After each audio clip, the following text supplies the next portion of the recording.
Well, good evening, everyone. My name is Doug Chipman. I'm Mayor of the City of Clarence, and welcome everyone to tonight's council meeting, the last for 2021. Could I ask all those in the chamber to please stand and join me in the council prayer? Almighty God, we humbly beseech Thee to vouchsafe Thy blessing upon this council. Direct and prosperous deliberations to the advancement of Thy glory and to the true welfare of the people of the City of Clarence. Amen. And I'd like to acknowledge the Tasmanian Aboriginal community as the traditional custodians of the land that we're meeting on tonight. Pay our respects to elders past and present and acknowledge their ongoing spiritual commitment to the land. Thank you. Remind all present that this meeting is being broadcast live on YouTube, and what is said in this meeting is not protected by privilege. There is also a link to the agenda papers on the council website. Item 1 for the agenda is apologies, and there are none. We have a full house tonight, all aldermen present. Item 2, declarations of interest of alderman or close associate. Are there any declarations of interest? Thank you. Next item 3 is a block of a number of items there. We'll deal with one omnibus motion at the end. First of all, 3.1, the confirmation of the minutes of the meeting for the 22nd of November, as circulated, be taken as read and confirmed. Secondly, Mayor's communication. I'd like to table a list of significant appointments and meetings over the previous period, including myself, Deputy Mayor, and several other aldermen.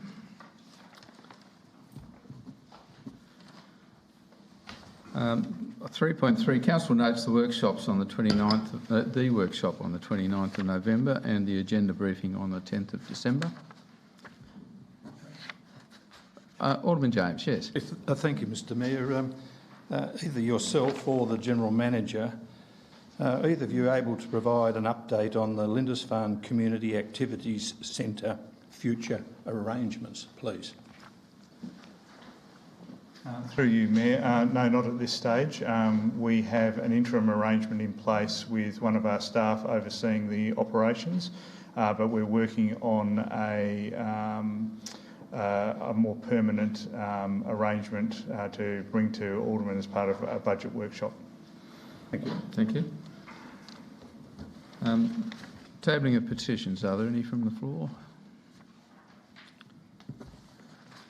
Reports from single and joint authorities. I note the September quarterly reports outstanding for the Copping Refuse Disposal Site Joint Authority. Is there anything you wanted to add, Alderman Walker?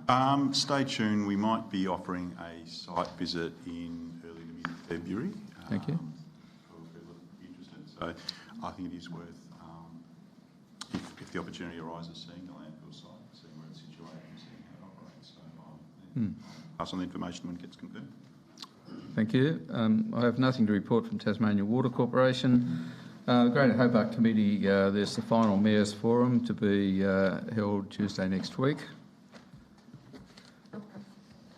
3.7, reports from Council and Special Committees. Are there any reports? Alderman James? Thank you, Mr Mayor. Firstly, the minutes of the Howrah Recreation Centre of the 28th of October 2021. And also the minutes of the Howrah Recreation Centre of the 26th of August 2021. And can I advise Council that at our annual general meeting that was held late November, the office bearers that have been guiding this organisation through a very interesting time were re-elected. The President, Roger Viney, President Michael Geard, Vice President, and the other representatives who have been performing their duties as representative of the board. So I'll table the Howrah Community Centre's President's Report of 2021 because it does provide some interesting reading. So having said that, I will table those accordingly. Thank you. Thank you. Other reports? Alderman Chong. Thank you, Mayor. And I tabled the minutes of the Cultural History Advisory Committee, and there will be a report from the Event Special Committee in next agenda, as usual. Okay.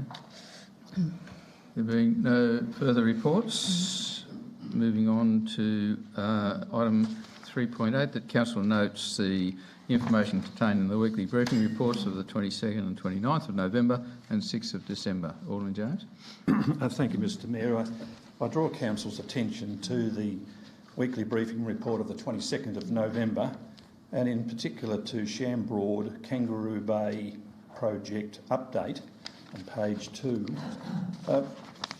Is it possible to receive some clarification on this? Because on page 3 of 35, which is part of the presentation of this document to Council, it says, and I quote, "Given the prevailing conditions in the tourism and hospitality education sector nationally, it remains difficult to attract a collaborative hospitality education partner as defined in the SDA."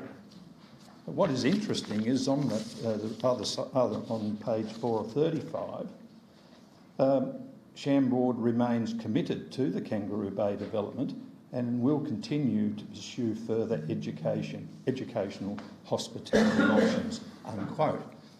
Is the General Manager or yourself able to clarify that? Because it just seems as though that there's no movement in relation to an education provider, but then again, it seems that they will continue to pursue this. So it just seems to me as something that will never eventuate, and therefore, General Manager, are you able to clarify? Well, I'm quite happy to take it. Thank you, Mr. Mayor. What you read out is actually what's been reported, and I think it would be premature to speculate on whether they might or might not succeed in regard to their efforts to remain committed. We do expect another report early next year, and I'll convey whatever information we get from that to Council. And so on. And as a result of that, there is still the possibility of Council entering into negotiations with a buyback of the site. Well, that remains an option under the Sale and Development Agreement, certainly towards the end of next year. Thank you. There being no other questions, I'll invite a motion to adopt the officer's recommendations in regard to all those items. Thanks, Alderman Pearce. Seconded, Alderman Kennedy. All those in favour? Carried unanimously. Thank you. Item 4 is public question time. We have no matters on notice. We have a question without notice from Mr. Victor Marsh.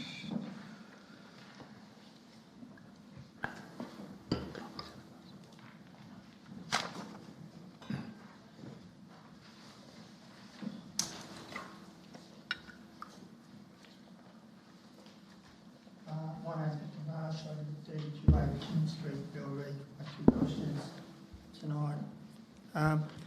At this time of year in the cities and towns across Australia, they adorn their main streets with Christmas decorations. The city of Clarence has none. What is the reason for this?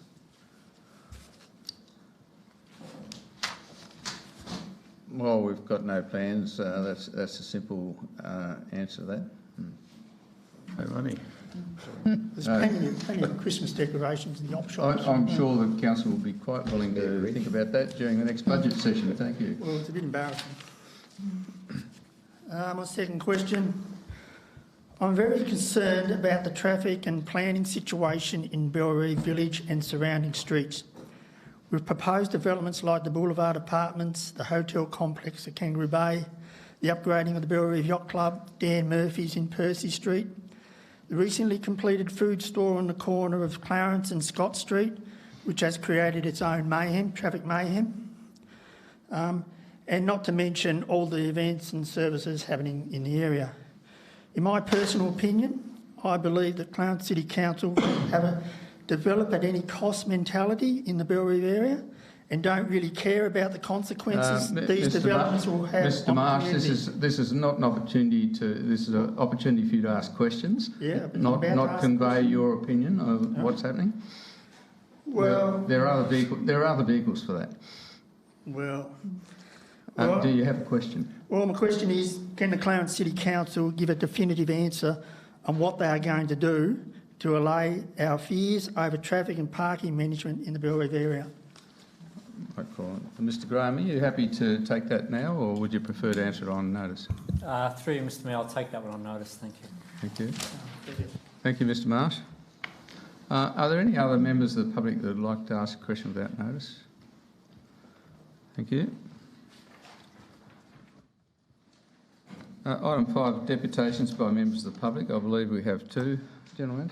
Thank you, Mayor. We have two deputations tonight. The first one is from Dr Howie in respect to Downturn Drive.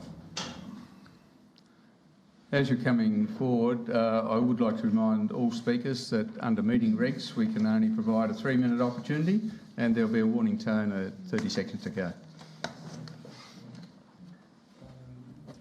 Mr Mayor, Alderman and audience, thanks for the opportunity to speak. I didn't know I had this, but so it's a pretty last-minute thing. I just wanted to make a comment that we've got subdivision in North Bay at the southern end of Rugby. We've put a hell of a lot of effort into doing our very best with that.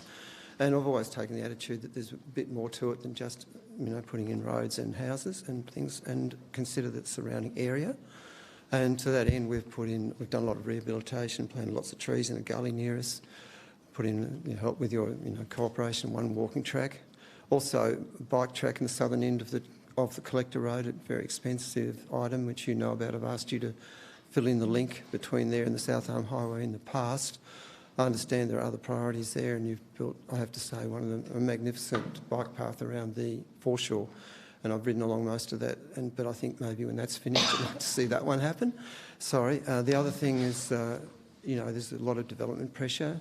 There's an asset bubble. All these things are creating rapid changes that are hard to kind of keep up with.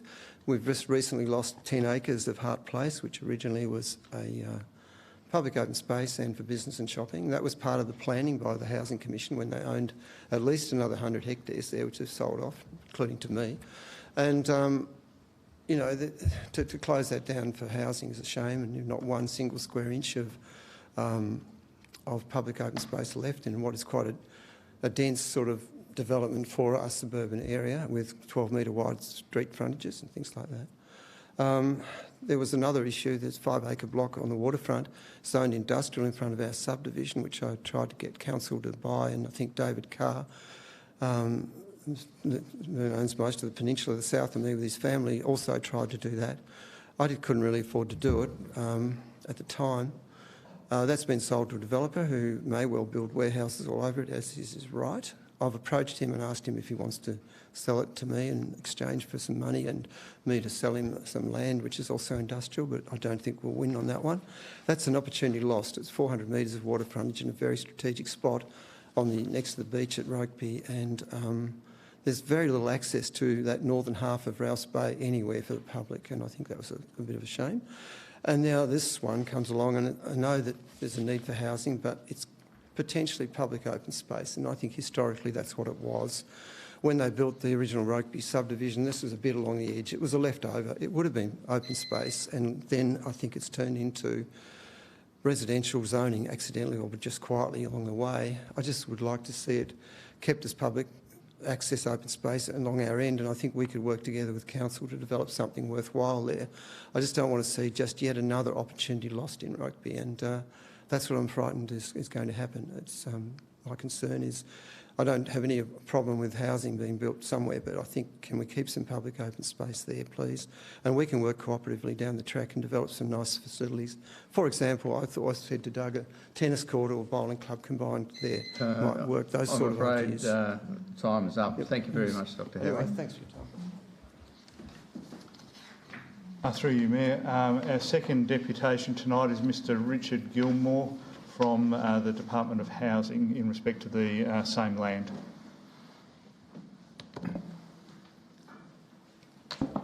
Thank you, Mayor and Alderman. My name's Richard Gilmore. I work for the Department of Communities Tasmania. We haven't been Department of Housing for a little while, but we obviously still get called that on a regular if not daily basis. Look, I want to acknowledge Dr Howie too and his contribution and his concerns about this project. I've met with Rob and we'll continue to do so. It's fair to say this project has evolved from our perspective in the sense that council approached us wanting to see if there was an opportunity for us to swap land that we hold that's going to support the new sport precinct for the secondary college at Bayview there. We're obviously in the process of working through what's an opportune parcel of land.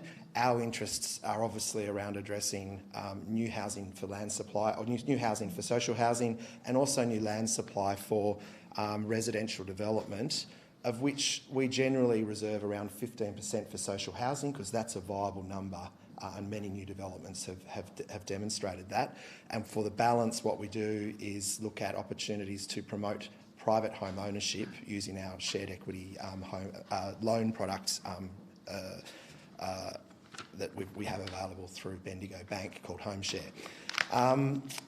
We've met with Dr. Howie after his concerns were raised to us about, I guess, the historic view that this parcel of land was public open space, and that somewhere along the way it's been rezoned as residential. We're not aware of that as an issue or of that being the case. In the context of us looking at how we can meet our objectives, which is obviously driven by housing demand, our housing register, which is getting close to 4,500 people, and obviously the need to provide affordable residential supply into the market.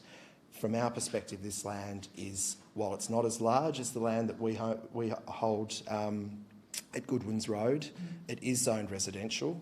We could deliver 45 residential lots. We propose that around 80-85% of those would be for through our home share product and for open market sales to not to developers but to mum and dad purchasers. And from our perspective, it's a much shovel-ready project. We have looked at alternate land that council's put up to us, and it's fair to say that it presents a much higher risk. It's not appropriately zoned. It has a much lower yield, and from our perspective, it doesn't represent the same value equation that the proposal to swap Goodwins Road with Downturn Drive does. Thank you very much. Thank you. Thanks.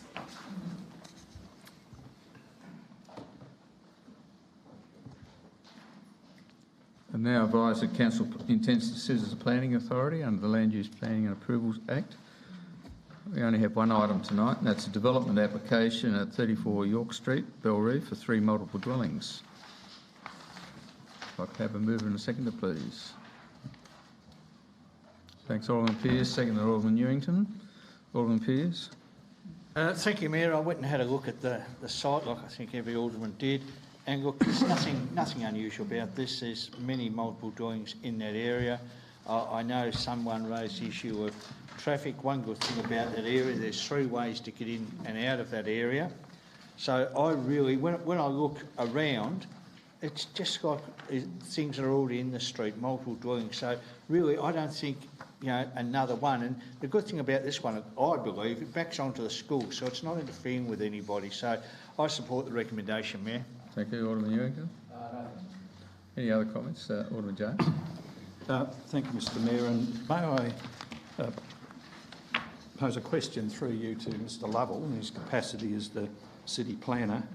Mr Lovell, on page 16 of your report, under density of dwellings, I quote, "Concern was raised by representatives the proposal was below the acceptable solution of 325 metres square and was not compatible with the area." In your comment, you say and you confirm the density is 346. Why is that not in accordance with the acceptable solution of 325 square metres? Mr Lovell. Through Mr Mayor, the density exceeds the acceptable solution, so it complies. Thank you. Any other discussion? Alderman Pearce, right to reply? No, thank you, Mayor. Put the motion. All those in favour? Against? The motion is carried. That concludes our business as a planning authority. Moving on to item 7.1, petitions. that council notes the intent and advises that the application was approved in regard to 13 multiple dwellings and 3 shops at Yachtsman's Way. Thank you, Alderman Kennedy. Second, Alderman Chong. Thank you. Any discussion on noting that petition? I'll put the motion. All those in favour? Against? Actually carried unanimously, I believe. Moving on to 7.2, asset management. 7.2.1, food, organics, garden, organics, FOGO, waste management. Thank you, Alderman Walker. I wish to move the motion as listed in the agenda. Do I have a second? Thank you, Alderman Edmonds. Look, thank you, and this motion is coming before us. This is a matter that has been raised in council from time to time, certainly in this term, and gained momentum, I think, in recent times. And there's a variety of reasons for that to occur. There is a waste levy coming, and some aldermen may wish to get into the intricacies of whether the whats and whypors of a waste levy and whether it should be happening. But with a waste levy happening, one of the major drivers is to decrease the amount of volume going to landfills.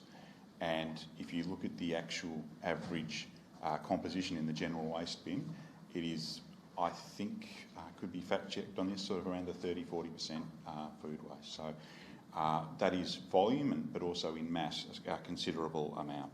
So there is a place for FOGO. I think it's really important to know our history in waste, and I acknowledge usually when this bit of the debate comes up, the good work of previous aldermen, Alderman James and I think Alderman Pearce come to mind, as far as biting the bullet to, with that council at that time, close down the facility at Lauderdale and then facilitate what we've got happening at Copping. Copping is indeed best practice landfill. It's best practice landfill, the site gets covered, and we're now not just capping it, but tapping it for methane to a level with another generator that's about 3,000 houses. So in that context, sometimes FOGO can be a marginal enterprise, whether you're better to just do the landfill thing, or whether you're better to do low-grade FOGO where you transport it a long distance and put it in windrows, and there's a lot of issues around that. But what this motion talks about is something that I am genuinely excited about, which is technology that will be in place at Dolverton soon, and is technology that's sort of widely advanced in other places, and that's in-vessel composting. In-vessel composting produces a superior compost product. Being in a chamber, the moisture, the temperature, the air can all be managed to allow for that optimal anaerobic decomposition. And I think by Clarence stepping up and being in this space, we will be giving the critical mass for an in-vessel project in southern Tasmania, and there is no better or more strategic place for this to occur than indeed at Copping. So I am excited around that. How much food organic waste will be used will vary from different communities. We certainly have a worm farm, which goes all right. I'm not sure Alderman Blomley still has his chooks, but when he had that, he was probably the apex food recycler amongst us. I have a worm farm as well. And a worm farm. Well, there you go. So we can't all go to that level, but failing that, this FOGO system I think is a way to go. I think a lot of work's been done. There's been a lot of work being done by Southern Waste. There is funding that's been identified, and you can see in the report it was part of the last state election. So the timing is right for this, and it builds upon our history by moving ahead in FOGO, but in the space of in-vessel. It moves on our proud history around being an early adopter of saying, look, old technology land or rubbish tips like Lauderdale aren't okay and moving to Copping. And it also goes on our legacy of being the first council to even get in the process with green waste really bins. So I commend this motion and seek all your support. Thank you. Alderman Edmonds. Not a hell of a lot to briefly add, but just the fact that this has got to this stage, and we've obviously got a great history lesson about sort of Clarence, in a way, with FOGO, was punished for being doing things quite well early in the piece, and but I think it's got to the point now, and the timing is right from a community perspective, but also policy and budgetary perspective, that this is, to quote a few of my colleagues, an absolute no-brainer to support this, and it has my support. Thank you. Other speakers? Alderman James? Thank you, Mr Mayor. Look, it's interesting that the recommendation that the council officers have proposed to us is provides in principle support for the introduction of the future Clarence food.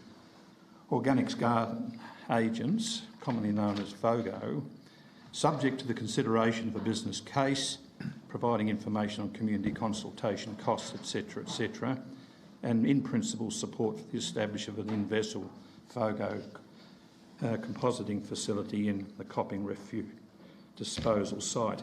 It seems to me that we are basically saying we're going to go ahead with this, and the very nature of it, of doing so, it just seems as though that we probably need to do a little bit more of a business case and establish some of the parameters in relation to this, because on page 44 it does refer to at para 2.6 that service delivery, how often will service be delivered with the management of a bin collections and transport, and other issues include whether the service is an opt-in, opt-out or implemented on a properties unless an exemption is approved. Now, Glenorchy Council, you know, there was some controversy and community divided, and it did take that particular council some time to establish as to whether or not certain individuals or property owners could actually opt in and opt out. And that was by the very nature of trying to establish in the first basis of having a service that would, and every person or property owner would have to contribute or be party to it. So look, I would have thought that given that this is something that will have to happen because the federal government have stated under the Australian government's national waste policy, this is the responsibility of local government to implement it. So they are basically saying that the councils have to run with this, and therefore presumably there would be funding for those councils to pursue it. I just feel a bit uncomfortable with in principle support. It sort of registers with me as a fait accompli. Now, you can argue in principle support may mean that there is still some issues to be resolved, but this really states that a business case on community consultation, costs implementation, considerations, etc. I would have liked us to not rush into this. I think it's important that we consider as to how we're going to provide the service. And you've got to remember this council, Clarence City Council, is a rural-urban sort of mix. And you would have thought that those property owners in the outlying areas, perhaps in the Richmond Road, so on, and even out towards Sandford and beyond, that is it intended that they will be required to participate in this, or will they, by the very nature of the region, therefore would, as part of the existing system on the green waste bins, they do not have those bins as part of their, and they do not pay the $96 a week part of that process. Sorry, not 96 a week. 96 per annum as part of that process. I know that. So look, I just think that we need to do a little bit more work on this. Therefore, and the very nature of people being able to say, yes, we're going to be part of this or not, I think that may create some angst in the community, and therefore we may find that it may not be as smooth as we expect.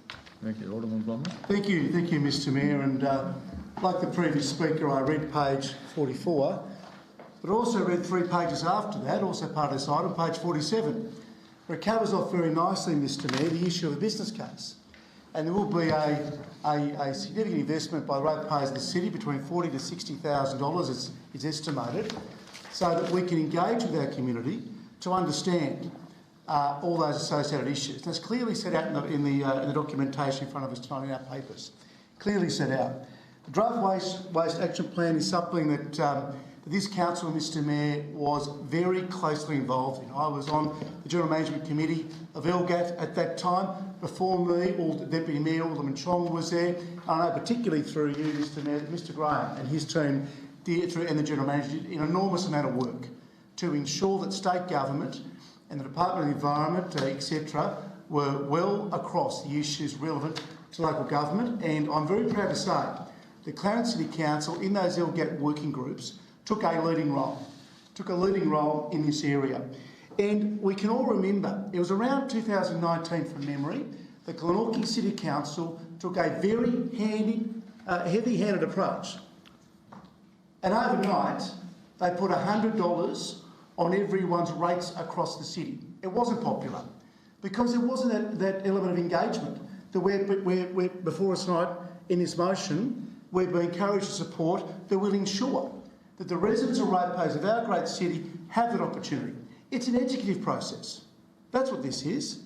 And that's why there's a significant investment being proposed to engage with our community to ensure that we get the business case right so that this very important waste reduction solution can be rolled out across our city, both the urban and the rural parts of our city, so that everyone, it's a level playing field, we can all access it. Mr Mayor, this is about developing a business case. Copping is well set up to handle all the particular waste we're talking about here. And Alderman Edmonds is right, it is a no-brainer. It is an absolute no-brainer. But apart from the heavy-handed approach, we're providing in-principle support to engage with our community to ensure that the business case is right and we execute brilliantly. And the ratepayers and residents of this city deserve nothing less. Thank you. Other speakers? Alderman Mulder. Mayor, it's a little bit short. In principle means exactly that. In principle, we like the idea and we'll have to see how it pans out. I might also say that this will be a collective regional thing and even if we don't want it and the rest of them do, we all know how things work when it comes to all in or none in, which of course raises the issue about and where Glenorchy came unstuck. They imposed on everyone and then they gave people the option of opting out and then there became this horrible mess of, well, who's in, who's out. The truck's got to ramble down the road. If you don't take advantage of a service, it's a bit like water and sewage, do you or don't you access it? So you end up with this one size fits all. Bad luck if you don't do it. Speaking of size, it was very interesting to note that our expert in this area, Alderman Walker, in terms of waste, points out that 30% of what's now going in our general rubbish is actually putrescibles. Now, if it was 50%, I would say we don't have much of an issue, but it's only 30%. And I would think that whatever the business case is, we're going to have to continue with our weekly collection of non-putrescible waste, right? And if anything, we'll have to drop off the green bin and pick up the waste either weekly. I'm not too sure that it's a good idea to have it sitting in your backyard composting away and emitting all the methane and things fortnightly. So there's some real mechanical issues to be worked out here. We compost quite well, but we do occasionally, probably every second or third term, use the green waste bin. So, and I don't go running around trying to get a half or two-thirds reduction in that particular rate because it's a service, it's there if I want it. But if we're going to move down this path, I think we've got to be very careful that we don't reduce our collection timetables and end up with bins every fortnight, for example, that are chock-a-block full of waste because only 30% has been removed, not the 50% that we would have hoped for. So, I think you're going to find that this will end up being something like a green waste collection every week instead of every month, every 4 weeks. So, with those sorts of caveats, and I think these are the things that have to be sorted out in the business case. And as I say, because the downside of that is if you've got your bins and 70% of your bin, you know, and what do you do with the other 30% that is now being collected?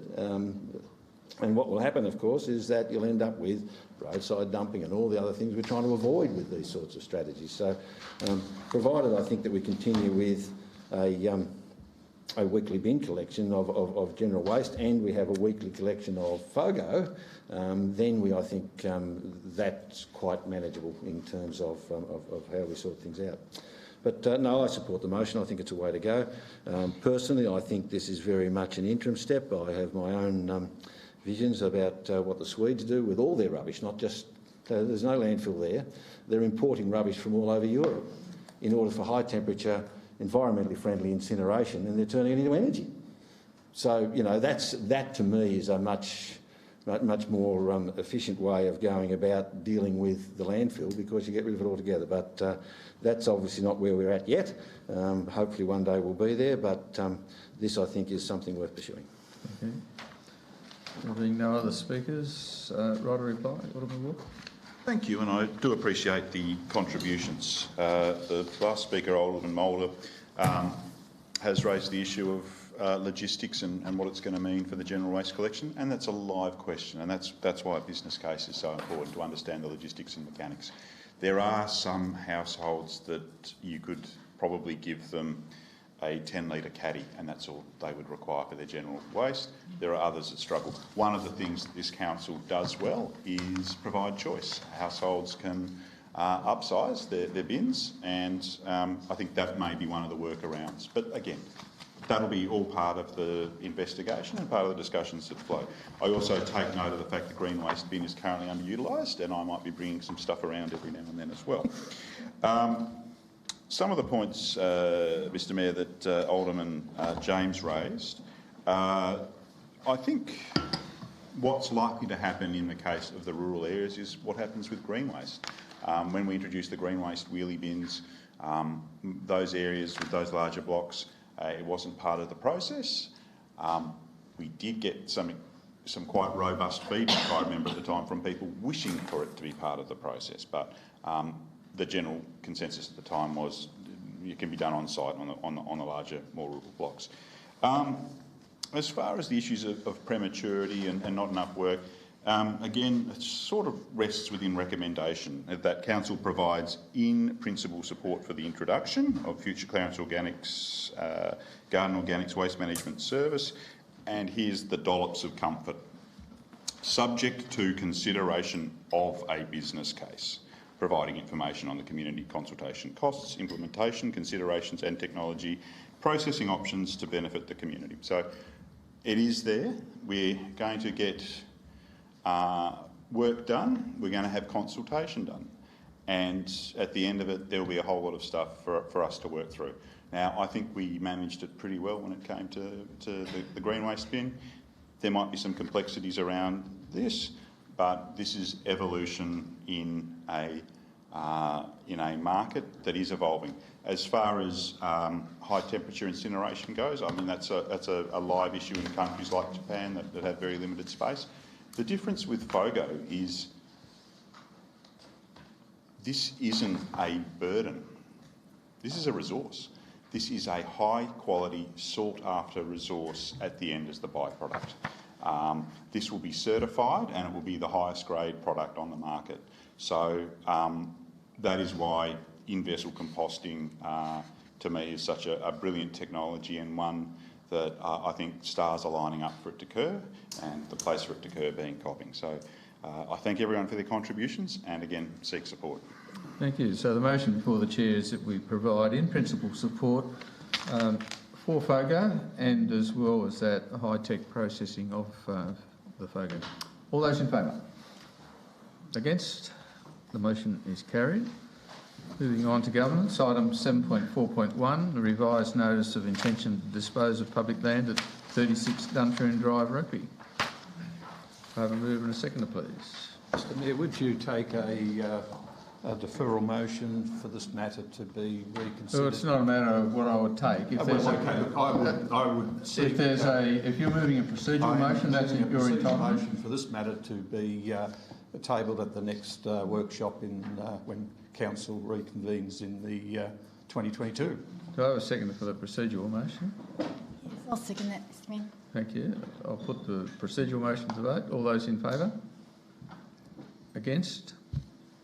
The motion is lost. Do I have a mover for the motion, please? So moved. Alderman James, Alderman Walker. Thank you. Alderman James? Actually, I've done it again. I'm here, Mr Mayor. Alderman James Walker seconded Yes. and moved it. My humble apologies, Alderman Walker. And Alderman Jenkins Look, seconded it. thank you for this, and I do appreciate the contribution of both deputations tonight, as well as the background email provided by Mr Howie late last week. This motion isn't fresh and out of the box. This is actually, I mean, the clue in that is the word revised notion of intention. Should we decide to do nothing, the motion that was already voted on sits there in place. So whilst we might not be on agreement as to the optimal way forward, what I can say is in relation to the deputation from Mr Howie, this actually brings the situation into a more open situation and more towards having some of the concerns he raised explored than the previous motion that was passed by council at that time. And I do thank the work that is being done in the Rugby area by that developer. As I do note the work around wanting to see more community housing, social housing and opportunities for first home buyers to get into a market that is totally cooked. And we have the issue obviously around the aspirations for Bayview College to be what it can be and what it is progressing to. And that is what the original decision was all about advancing. So this is local government, and the reason we often have these motions is that there aren't elegant, straightforward solutions that fix all problems that occur in the absence of trade-offs. This is a situation where you have to weigh things up, and I am moving the motion and I am supporting the motion, and one of the things I take comfort of is the fact that this motion moves into a more open and viable dialogue approach than what was before us that we voted on last time. So I ask you all to weigh it up. It's not straightforward, but I think if you do weigh it up, a revised motion is better than leaving what was in place. Thank you. Alderman Ewington? No, I'd just like to concur with Alderman Walker there. He raised some very important points in relation to Bayview College and some of the work that the developer's done in this space. I certainly also think that we need to be looking at the greater Clarence Plains plan and seeing how all this fits into that, and also believe that we do need to be starting to look a little bit more strategically at that area. The waterfront, I'd certainly like to see some waterfront protected for, to add to that region. And I mean, once again, I suppose this gives us an opportunity to look at all of that in a bigger picture, take it out into the community, be more transparent about the process, and actually see what the community feels. And nothing's signed off yet, nothing's done yet, but at least we've got we're in a situation where we can actually address some of the issues that have been raised, and hopefully come out with a solution that that is the best for the community. Thank you. Other speakers? Alderman Morrow. Thank you, Mr Mayor. I'd just like to sort of point out and thank Dr Howie for his presentation, and just very briefly, I think the North Shore development at the end of Rugby there is an absolute signature development in terms of things like urban sensitive water design. For example, the rainwater runoff each of the houses is required to have tanks there, and that at the time, as I recall, at my last thing in council, it was almost over the dead bodies of the staff because, oh no, we can't enforce these things, we can't do those things. But the water that does fall, and it's a low rainfall area, is actually captured and it runs into swales, and only when there's a massive stormwater event does it overflow and get channelled out to the water. So in other words, that very important little salt marsh down below, which is great, is constantly replenished by the groundwater and the rainwater because of urban sensitive design. And if the Housing Department intends to construct dwellings in that particular area, can I strongly urge them to take the lead of Dr Howie in securing these vital coastal wetlands and salt marshes. So, having said that, I too was of a bit of a thing, but if you go to the officer's report at 2.9, this is in the context of a land swap with Gordons Hill Road. Yes, there is an avenue being provided. Yes, there will be public thoroughfare as part of this land arrangements. But it goes without saying is that we have lost opportunities in this area. I still remember David Carr talking to us constantly, badgering us to buy that particular block of land because it would be such a great adjunct to that, to the Clarence Plain rivulet and the marsh that's in that area there. It would have been, but it sort of fell on deaf ears. It was a great place for a park, the regional park at one stage, because it's there, it's beachfront, it's got a water thing, it's a natural area that would be doing great guns. But no, a developer's gone and bought it, and guess what? There will be warehouses there which will complete the circuit between the Academy and Drewry Point and the entire beach.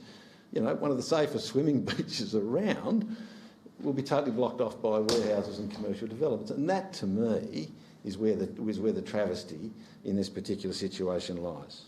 But that is behind us now, and there isn't a great deal we can do about that.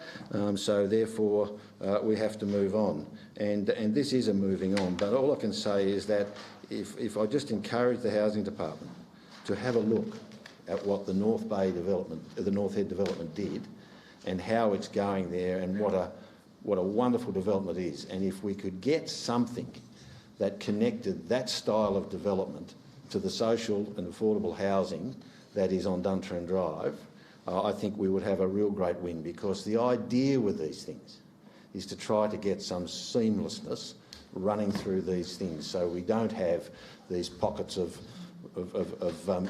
snobbery, if you like, Snob Hill and the flats below. So, if we had railways anymore, it'd be which side of the tracks rather than what it is. So we don't have railways, so please don't create one. And I would say that we are where we are. We don't have much option, and I don't think that deferring the matter to January would make too much of a difference about where we stand. Thank you. Other speakers? Okay, so right a reply, Alderman Walker. Yeah, look, I thank everyone for their contributions, and again, I appreciate the sentiments that Alderman Mulder was able to raise about the quality of the development that's been undertaken to place. And it's a turn-off. It's not on the main highway for a lot of people travelling, so I think what that means is that from time to time, when you do your job, you might be going out there several times a year, not as often as perhaps other areas, and you're not always perhaps always seeing all the great work that's occurring in that area. It's been good growth. It has been the area that has seen the start of many people's dreams. Many people that have grown up in Clarence have actually bought into those areas and are living in a great situation. So again, back to the matter at hand. Please consider the fact that this is revised and the benefits that come with moving this as opposed to leaving the existing motion in place. Thank you. So the motion before the chair is we revoke the previous decision and agree to public consult in regard to our intention to dispose of. All those in favour? Against? The motion is carried. Moving on to item 7.4.2, ferries. Alderman Walker. Yes, I wish not to move the motion as listed in the agenda, but to indeed move the alternate motion as circulated to Alderman in its latest guise this afternoon. Thank you. Second to Alderman Blomley. Thank you. Look, gosh, the first time I'm quoting Harold Macmillan in the council chamber, and hopefully the last. But it is a case of a week being a long time in politics. Now, that's not really him, but more a case of structuring a ferries around events, dear boy, events. A week ago, we were aware this was that the ferry request for co-funding was coming before us in a situation where a neighbouring council had fully funded and decided to go ahead with a Saturday project. And it is great indeed that there is more ferry activity.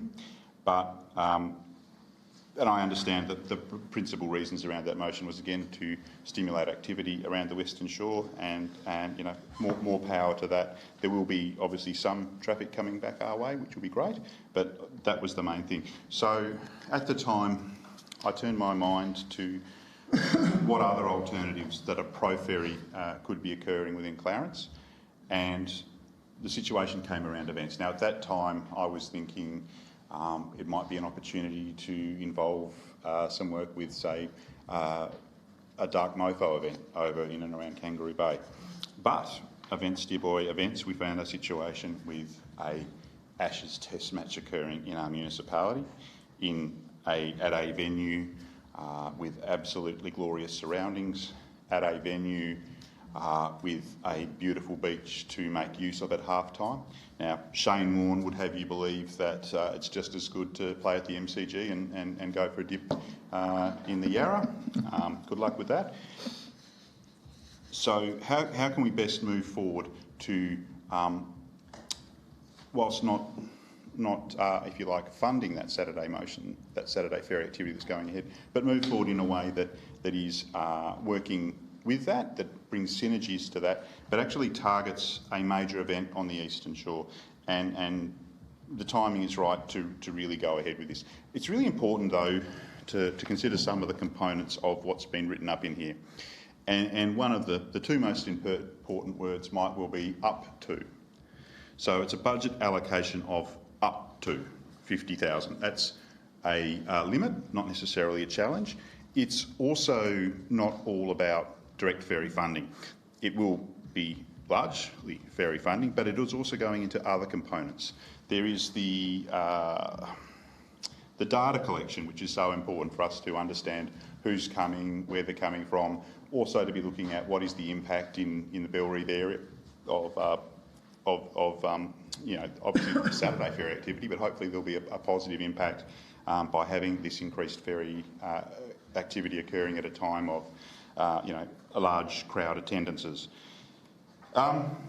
It is such an opportunity to showcase this city, and one of the other bits within that bolus of funding will be looking towards how we can piggyback around events and how we can sort of you know, around other sort of events and cultural activities, and indeed commercial activities. So the connection between the terminus and Blunston Arena provides a great deal of opportunity in my head, but again, having the events committee look into it and investigate and see, I think, is a really crucial way forward. So I think that's quite an exciting thing. So you know, the ferries are currently being well received. It's great that Hobart City Council have decided to go ahead and do their Saturday activities, and I think it's great that we get this opportunity to not just showcase Clarence to the world through the Ashes, but also to fine-tune, to test out how ferry activity works in conjunction with major events. I'm hoping it will be a roaring success. There may well be teething issues, but these can be worked out. And at the end of the whole situation, I'm hoping that it'll be abundantly obvious that there is a commercial case to just go ahead and provide those services. So this is not a commitment of council forever and a day to be providing free services at any major event in the city, but it is a great opportunity to not just showcase the city, but to work in with how events can work. So a lot has happened in that week. I think this is a great value proposition. When you're looking at it in the context of events, I'd ask you to bear in mind that with some of the changes we made around COVID, some of the events, seafarers at festivals and other things aren't occurring. So I think it is, you know, prudent and fair and reasonable to be looking at how we can, again, enliven the city and activate the space through this process. So I do seek your support. Thank you, Thank you, Mr Mayor. And as we all know, on Thursday when we received, or Wednesday night when we received our packs, the motion really was all about ferries. It's about jumping on board with what Hobart City Council announced on the 3rd of December. It's interesting to note, Mr Mayor, that since the introduction of the ferry service some 4 months ago, the usage has far exceeded expectations.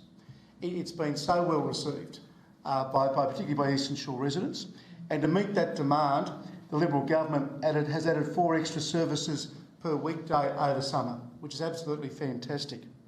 Now, the reason why we initially had this motion here was that since September, Council has been in discussions with Hobart City Council to understand the demand for a Saturday service since September. Now, the Lord Mayor jumped the gun, and the 3rd of December went out, and I've had a discussion with her, and she explained why she did what she did. And that's now a matter for history. But I think it's fair to say that it was great to see Hobart City Council being responsive, particularly to the very effective lobbyists and the President of the Salamanca Stallholders Association, Emma Hope, and what Emma and other stallholders at Salamanca Markets have been able to do and fully support that Saturday service. As Alderman Walker correctly points out, a lot's happened since Wednesday evening. We had the announcement on Saturday that Blunston Arena, Bellerive Oval, the jewel in the crown of the City of Clarence, will be hosting the 5th Ashes Test Series. Never happened before. Let's hope it happens again. But we have one opportunity here, Mr Mayor, one opportunity to put our best foot forward. We cannot squib this. We will be showcasing this magnificent boutique oval to audiences worldwide.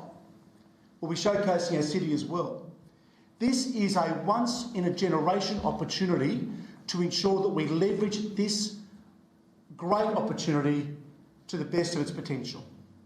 And that's why, Mr Mayor, I am extraordinarily happy, congratulate Alderman Walker on the work he's done with colleagues over the last couple of days to get this alternative recommendation where it is now. Now, everyone knows I support the ferry service. If I had my way, and if the business case supported it, it would be running 7 days a week. But that's not, the business case doesn't support that at the moment. There's a business case to say that Monday to Friday in peak hours, there's overwhelming demand. We know that over summer there'll be demand on Saturdays. And that's great that Hobart City Council have stepped up to the plate, and we thank them for that. But here we're talking about a budget allocation up to $50,000 of ratepayers' money to ensure that we get this right. It's not about spending it all. It's about ensuring that we don't cut corners. It's about ensuring that we put our best foot forward. And for those reasons, Mr Mayor, I am extraordinarily happy to support this motion and urge colleagues to do likewise. Thank you. Alderman Kennedy. Thank you, Mr Mayor. Look, I think this is an opportunity for us all to celebrate. This is history in the making. I really can't believe that in my lifetime this has actually happened. There's not a lot more I can say than what has already been said. However, the business people already are buzzing around our city. Absolutely, and we managed to be agile enough to have a very brief events committee meeting prior to this meeting, just to talk about how we need to be flexible and we need to move quickly and we need to speak to business owners and have a bit of a really creative way of how we can sort of reactivate various parts of the city. No-brainer, this place, whenever it's showcased throughout cricket, but, Ashes is something completely different. It's incredible. You just can't pay for that sort of exposure. I think this is an extraordinary opportunity to kind of line up all those little ducks that we've got floating around. Ducks, not a great word with cricket. However, I thank Alderman Walker once again for this motion. I 100% support it. Let's do it. Thank you. Alderman Ewington. Yeah, thank you, Mr Mayor. Look, I think I was never that keen on providing a free service to primarily to Salamanca. I mean, I think people, the overwhelming popularity of the ferry service that's happened up to now, I think shows that people are prepared, not only want to use it, but I think they're prepared to pay. And I mentioned that to my colleagues when it was originally raised. But obviously, with the change with the Test match coming on board, it's a great opportunity for us to do all the things that my colleagues have just mentioned there. I mean, to really showcase the city, and hopefully we can actually, be innovative in terms of some of the things we can do in relation, helping some of the traders to expand the areas they've got to cater for the crowds that are coming through, and hopefully we can have some public events, that also deal for families as well. Not everything all about having big beer gardens, but some other things that are going to, entertain the kids and the families that come along to the cricket. It'll give us a chance to, road test some of the things that we might be able to do moving forward with Victoria Esplanade, Queen Street access, Bellerive Village itself, certainly behind the Oval as well. I think that's really exciting. But I mean, the one thing that stands out for me, just on a personal point, is the very first time I watched England play in Australia in a Test match was the 1977 Centenary Test, which my father took me to when I was 12 years old, and I'm really looking forward to the opportunity to spending a few hours with Dad at this Test match 45 years later. So it's to turn full circle and have a Test match back in Hobart is going to be a pretty special moment for me and my father. So that's going to be great. But and hopefully plenty of other kids in the community and the wider Clarence City. So yeah, I really look forward to seeing what we can come up with, and I think it's a great work by Alderman Walker to put all this together, and I'm really looking forward to seeing what we can do. Thank you. Other speakers? Alderman Evans and then Alderman Pearce. I do like the use of the week is a long time in anything, and here's a classic example. A week ago, really torn about why we should put money into a service that Hobart had already got A, the money for, but B, all the credit for, which by the end of the media blitz they'd put on, I didn't see much use of Clarence supporting that. And I note that for those watching along at home, that we are talking about a different motion that is in the agenda papers, which can catch people out sometimes. This is about specifically and solely about the Ashes test that has come to Tasmania and acknowledges the Saturday service but is not putting money into it. Concerns, yeah, a couple. Like the quantum is quite large out of the blue, but this test wasn't coming to Tasmania until quite recently. And I do note the phrase "up to." I note that also we've found money in budgets for bushfire relief, for instance, which provided no benefit locally. In terms of... sorry? Thank you. No worries. The other concern I had was whether we're actually, in our keenness, getting in the way of private enterprise. I know that for games of football, certainly there's been ferries launched from places like Sandy Bay that have brought people over, and there's also been metro services that have come from the city, which obviously is not private enterprise. But in terms of our eagerness, we get in the way of stuff that could be great anyway. But I'm quite comforted by the way the motion's written and the intent of our officers already, that I think we could, whatever we do there, it will be an enhancement rather than us literally getting in the way. And the other concern was around precedent. By and large, I don't think providing these sort of ferry services is our job. I think it's up to the state government to find ways to do this properly, particularly when we're talking about things like Saturday, but also when we've got major events, and that's what Metro's done. However, in light of the fact that it is a one-off, biggest sporting event ever to come to that venue, I think I can move past that. And again, unlike that motion that we originally were going to be debating tonight, this is an investment in us, in our city, for our city, decided by us as our city. Not that we're at the beck and call of the Lord Mayor of a different city who makes their announcements. I encourage those that this task now falls to work really, I think a few people have touched on this, to work really collaboratively with our local businesses and as well as Cricket Tasmania and anyone else who's relevant, because I think with this being a day-night test, this service has got to be getting people, if we're paying for it, it's got to be getting people over here early to enjoy our city and see what we're all about, not providing a last-minute bailout for everyone to abandon Salamanca and because that's where the ferries can be leaving from, I assume, and get over here. So I think with that collaboration, especially with our local businesses, that we can say to them there's surety that people are going to be over here early because of the way that we've set up the service. So you can, with confidence, take the bookings, put the stalls outside, as I think Alderman Ewington touched on about expanding the space that's available to these people. And the thing that I was talking to a couple of people today about is that we've all been to the Bellreef Pier before a big game of footy, like if Carlton was down or whatever, that one springs to mind, but also big Hurricanes finals and as well as other test matches and one-dayers.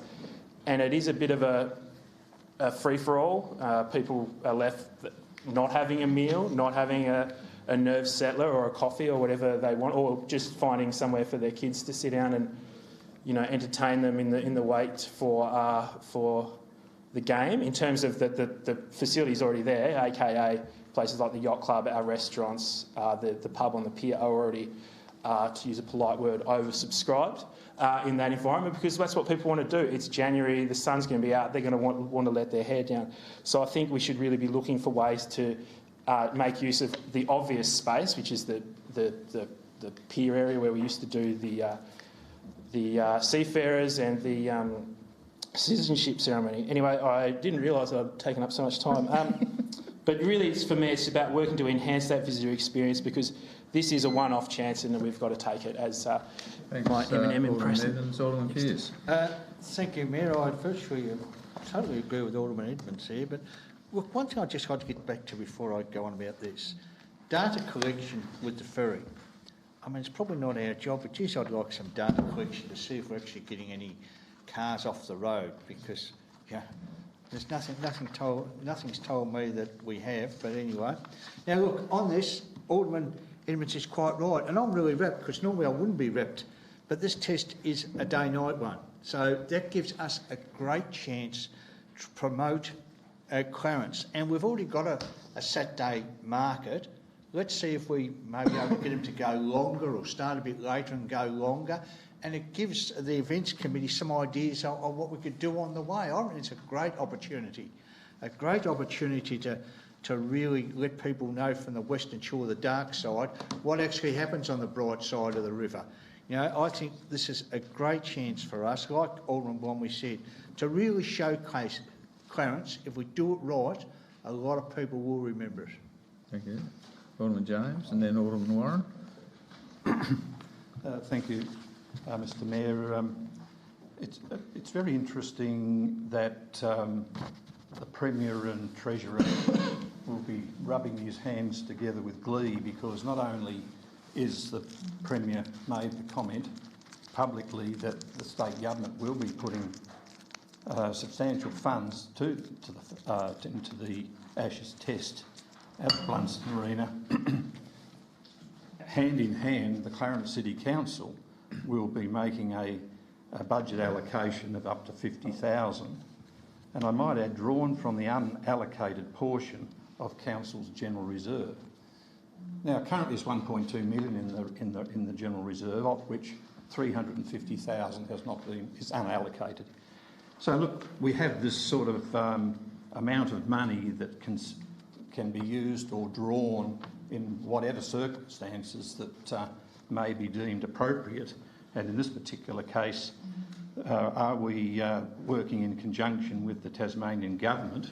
And it appears to me we are, as part of subsidising a ferry service across the Derwent.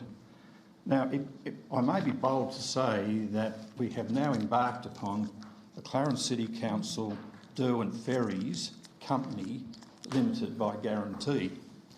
By that I mean that the very nature of Part C in this particular motion, and I want to read it because it's very important, because, and it says, supports use of the existing trial ferry services Monday to Saturday commuter services, plus inclusion of additional services aimed at bringing people from the Western Shore to Bellreef for the Ashes test.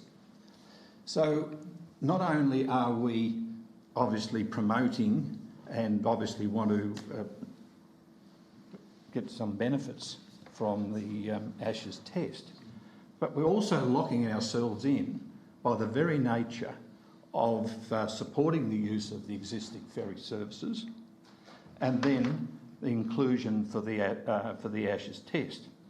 I believe this is a very, very dangerous means by which we are setting a precedent that we would, and I think by the very nature of congratulating the Premier and Treasurer, who is, as I mentioned a moment ago, is putting in quite a bit of money into this fifth Ashes Test cricket match, that Council is also in conjunction with the Tasmanian Government putting up $50,000 not only for the Ashes Test cricket match ferry services, but also the existing ferry service, trial service, which may, by the very nature of us supporting it in this manner, Part C, is going to basically lock us in to a service across the Derwent and to use ratepayers' money for that particular purpose.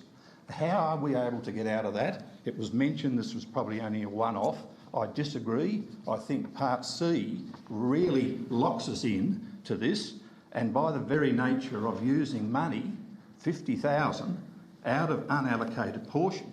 Now, how far would that go in some of the problems that we have in this city in relation to verge management and stormwater and so on, and roads and so on and so forth?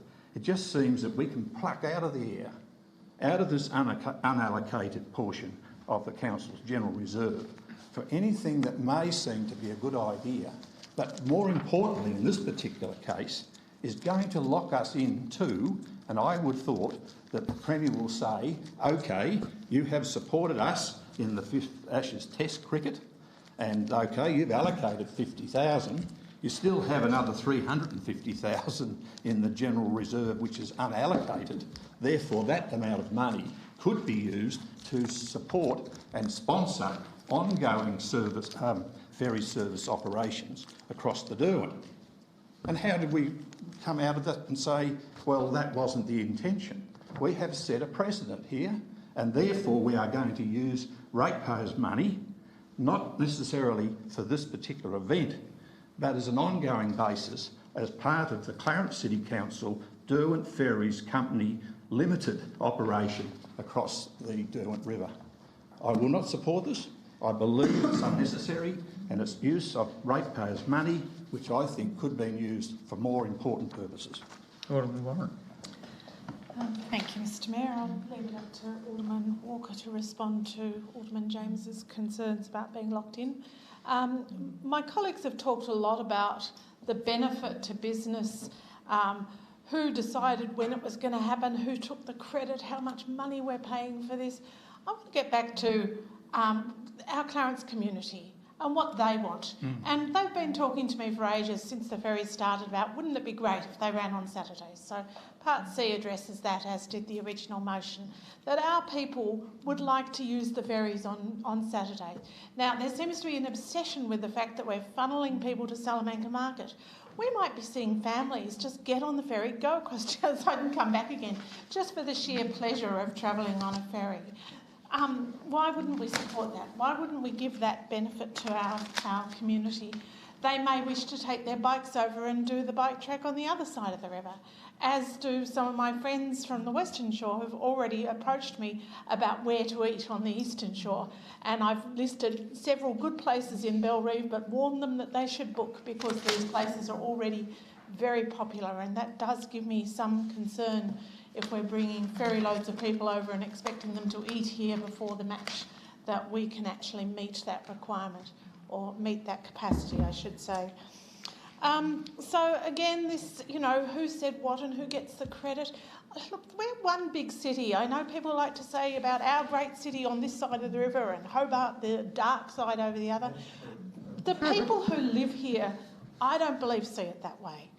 I think if you ask somebody where they live, if they're in the mainland, for example, they'd say in Hobart. They wouldn't say in Clarence or on the Western Shore. So I think what we're doing here is providing a service that benefits all our communities. I fully support it. I think that it's a trial. It's an ideal time to have a trial. We need to demonstrate that it's worth pursuing if for particular events or on Saturdays as a general rule. One thing that does concern me about the Ashes is that we know that Bellerive and Howrah is going to be absolutely gridlocked. It will be impossible for about Rosny onwards to get home to your house in that area in those 4 days. Anything we can do to get cars and people off the roads and to have that commuter passage from the ferry to the Oval is also going to be a benefit to our residents who are not necessarily involved in the cricket. And I speak as that rare person who will not be going to the cricket and has no interest and will avoid that area like the plague on those particular days. So trying to look after all of our community, I think the ferry is a positive thing. I don't mind that Hobart came out and announced it first. We know that that was because our meeting is tonight and it had to be announced before that. So there's, you know, it just seems like a bit of petty politics to worry about who announced it and who gets the credit. This is for the benefit of our residents. It doesn't matter who gets the credit. I shall be supporting this. Thank you, Alderman Moore. Thank you, Mr Mayor. There's just a few issues that have sort of crop up. I'm not too sure how Bellarive Oval, being what it is, it's Vista, it's already showcases cricket in all forms, and now we're showcasing an Ashes test, and true. There's the question of capacity of the ground, and I've got a feeling, yes, it will be at capacity all the time, which means that our current Bellarive Oval transport plan, I presume, will be operating at the same time, and so this is an adjunct to allow some people to travel across the Derwent. All those things are fine. One thing, although it's an alternative recommendation, it's not absolutely specific, and I can't see, although B would suggest that we are not going to join in the funding of the 6-week trial.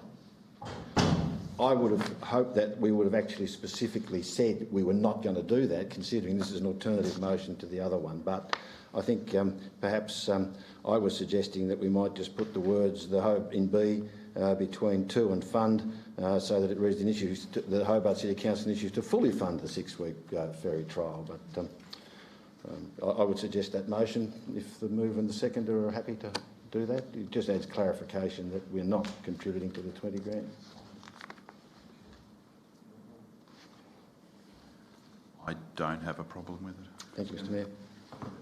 So we insert the word in B, initiative to fully fund the 6-week Saturday service. My concerns come around the fact is that... There's only one complication of that, if I could point it out, and that is that we may need additional ferries on Saturday to support the cricket, which means that there's going to be an overlap. It leaves that area of ambiguity. Just point that out. Well, as long as it's clear on the public record that we're not partaking in the Hobart Saturday trial, but these are separate services and separated from the thing, and I think that does that because they are fully funding the Saturday service, and then D goes on to talk about the addition about the, and then C goes on to talk about the Ashes and bringing people across for that. So as long as we understand there are two things there. My concern though comes down to this event will be showcased Bellarive Oval whether there's ferries or not. My concern with the ferries is that here we have this free rider service, and I don't mind that, but we hear stories like, the operators can't charge a fare for crossing the river, so it's all got to come down to the taxpayers. Well, they seem to be able to find the way of taking money off you for a coffee or a beer on the way over, but they don't seem to be able to find the way to take money for a fare, and I think that those sorts of things. But when you have a look at the long-suffering ratepayers of Clarence here, we're paying 3 times now. We pay $500,000 a year in, year out, $500,000, $500,000 to Cricket Australia to run the Bellarive Oval. I don't notice Hobart rushing out offering to share that with us because we're all one big city. The other thing they're doing is the state government using taxpayers, of which Clarence ratepayers are also in that fund, are now outbid Melbourne and Sydney for, I'm not sure what the number is, to run this thing. So they're paying the state government to outbid Melbourne and Sydney to host the thing at Bellarive Oval, and now we're asking the ratepayers to pay for the Barmy Army to slip across the river. And I mean, I must say that if we take notice of Alderman Edmonds' suggestion, then maybe we need to bring them over so that our businesses get some benefit, because sure as hell they won't get any benefit inside all the concession holders, and I've been there and I haven't seen too many locals working the concessions at Bellarive Oval during the other thing. I also point out the AFL ferry trials when we did those, and they were no cost, and we quietly buried them away because they weren't all that popular. Maybe it was the winter time, maybe it was things. I also have some concern to Rob Howard, who must be listening to this, who tried very hard for a whole year bought 2 ferries, commissioned 2 ferries, ran them from Geilston Bay, ran them from Kangaroo Point, and his pleas for fair subsidy fell on deaf ears. Fell on deaf ears, and it folded, and he went broke. And I do know what he feels about it because he did bother to tell it me, but unfortunately it's non-council language. So I really think that, I welcome the Ashes test, I welcome the contributions. I just have concerns about, the fact that we actually fund this oval and these additional ferries, and I'm not sure what the cost is, but $50,000 is a lot of money. Thank you, Alderman Mora. Alderman Van Berto. Thank you, Mr Mayor.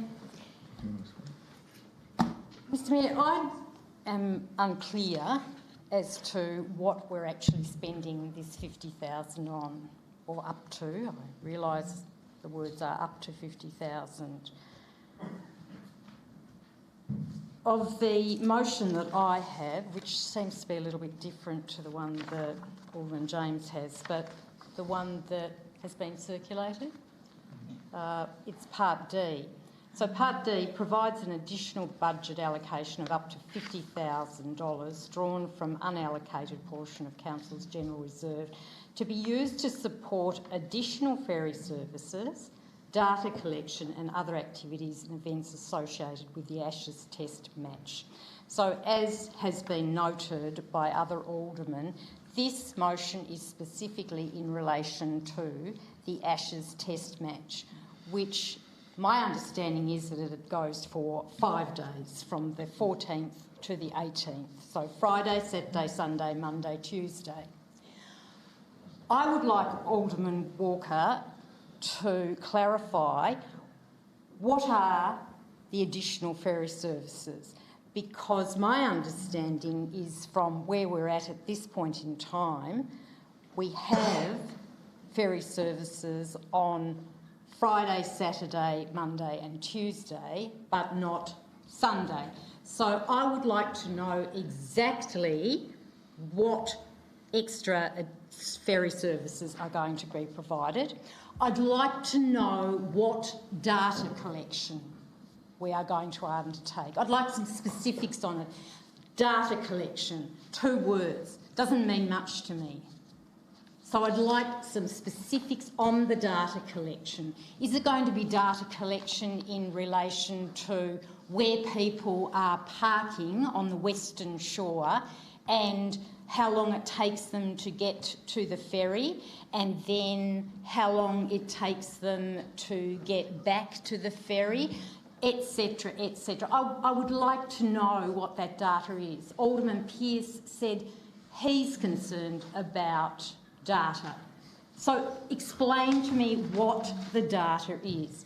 And the other aspect is other activities and events associated with the test match, and that the General Manager with the Events Special Committee is going to identify and provide support for events associated with the Ashes Test. This Ashes Test is in 1 month's time, and it's holiday time now. So can you explain to me what types of events are you considering? What type of events? Give me some examples of events and give me examples of businesses and how they are going to be involved. I need more specifics in relation to this before I can support up to $50,000 coming out of the General Reserve. Thank you. Alderman Chong. Thank you, Mr Mayor, and maybe I can shed a bit of light on some of those comments that have been raised by my fellow aldermen. I guess from an events point of view, as Chair of the Events Special Committee, this is obviously a great opportunity for our city from an economic and a showcasing viewpoint, as many have said already. And some of the things that we've started to throw about in the literally hours since we've had a chance to talk about this are things like asking the market to extend its hours on the Saturday. We have a market that goes on. Perhaps they might like to think about running for longer.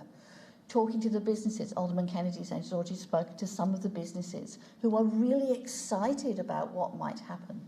A lot of them have food vans, coffee vans, where maybe we can think about putting those along the route. Maybe we can think about putting music in places. We don't know yet, obviously. We've literally had a day or so to think about these things. But there's stuff already being thought about, and what will happen will obviously depend on what's available and what we can do in that time frame. The other reason I think it's important to support the ferry side of things, and hopefully buses as well, somewhere along the way, is for our residents. As Alderman Warren mentioned, we know people will want to drive. People will want to get to the Oval. We know that parking is an issue when we have these big events. If we can put ferries on and possibly work with the state government to get buses too, to relieve that pressure of parking in the area, why would we not? Why would we not be supporting the people who live in that area to come and go as they choose and not have to contend with all the extra parking? I think this is a great motion and would urge everybody to support it. Thank you. Alderman Walker, right to reply? Good self, Your Worship. Well, let's try and unpack a couple of things, and I think Alderman Chong has covered some of the many activities or events that could occur. And this is a live and changing situation. A week is a long time in politics, and it's actually really important not to be coming up tonight to say we're going to have Barbara doing that at aisle 3 and John will be doing his, whatever with his cheerosses in there. This is a level of operation that we're not well suited for, and it will evolve and ideas will come, and the way this motion is drafted allows for those to be harnessed and better utilised. And that also goes, might I say, for the ferry, the additional ferry services. I can wax lyrical about the 2017 Walker Ferry Plan if you like, but the bottom line was, I don't know what the best schedule will be. Our staff will be negotiating with the ferry providers and also be working with Cricket Tasmania to get a rough idea of when the peaks and demands are going to be and be generating them then. It's not going to be a standard 45-minute through the whole day, because that would see empty ferries at certain times and crowds at others. It's a nimble and evolving situation, and this motion has been crafted to best allow our officers to get the best result and evolve as it goes along. I can't really comment to all the points that have been made because there's been a stack. I think it's really important to note that, we do support the activities of the existing ferry trial services, the Monday to Friday, the trial that's occurring. We're saying that we support it. It's a good thing. We're not saying we're funding it. This motion, it totally is around extra ferries for this one-off event, and it's around it to be looking at trialling to see how it works and see how it can better work, and also show that there's ideally a commercial case for operators to do that moving forward. I think I'd note some of the comments Alderman Warren made, and it is right to say that it is a two-way street without potholes having a ferry service between Hobart and Clarence.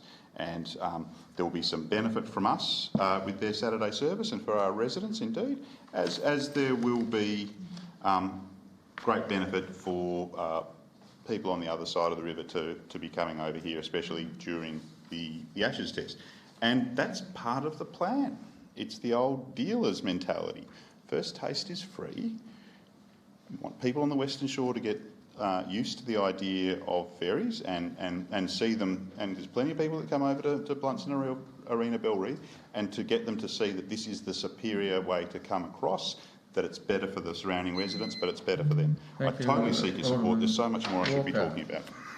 So the motion before the Chair is as circulated by Alderman Walker with the additional of one word in Part B, an initiative to fully fund.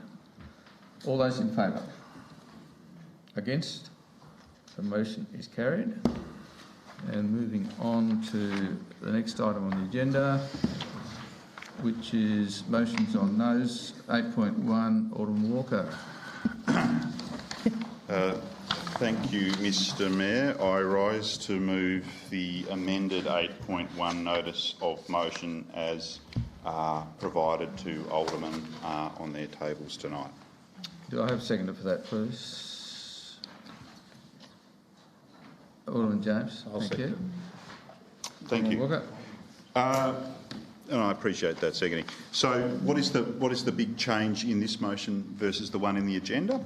It is all in how it's drafted with my original motion and the inclusion of the point 2 from Alderman James's motion, which is subject to suitable funding, a consultant be engaged to provide council with a structure plan and planning scheme amendment for the area to establish for fair and orderly and sustainable use of land.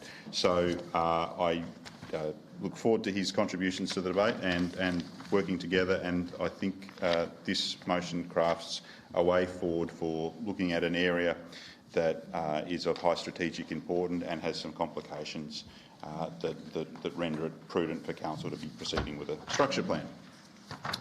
The history of this site goes back some time, but in more recent times I note that the opportunity to look at its zoning change was first something that came across my desk in 2014, and at the time there wasn't a strong will around the table to be sort of proceeding with that. I do note and remember Alderman James's enthusiastic support at that time. The next situation with this was our August 2020 meeting, where we were looking at zoning, if you like, citywide, to be putting submissions to the next level. And a lot of aldermen around this table spent a lot of time on a lot of different areas in there. And I took note and reflected on what they did with many of those different proposals. In the case of this one, I deep dived. I deep dived and looked into it, and there was things that arose from that. And the number one thing for me was, at the time, that it was not going to fly without a structure plan. And furthermore, that given it is surrounded by largely general residential, that seemed to be the most logical way forward with it. Now, the structure plan will determine whether that is the case or not. I described it at the 2020 meeting as, you know, with its current zoning, as a pig in a poke, and I think that does sum it up. So there's a couple of points to note with this structure plan. One is that it is an area within the urban growth boundary, and as I said, it is pretty much surrounded by predominantly general residential, and it is worth noting that there are complications around the various land holdings that need to be addressed, and the structure plan is part of that. But more to the point, the structure plan is about so much more. We do need to think about the complexities given the high volumes of traffic that pass in the surrounding areas, and that is an area that needs optimal road linkages, and that can be identified through a structure plan, as can ideally locating and designating potential tracks or trails to pass through it. It does have, some sort of natural heritage and vegetation values that really deserve to be considered and put into the mix. And given what we saw along the Meehan Range, there are fire issues that I think are worth exploring as well. So there's some of the reasons.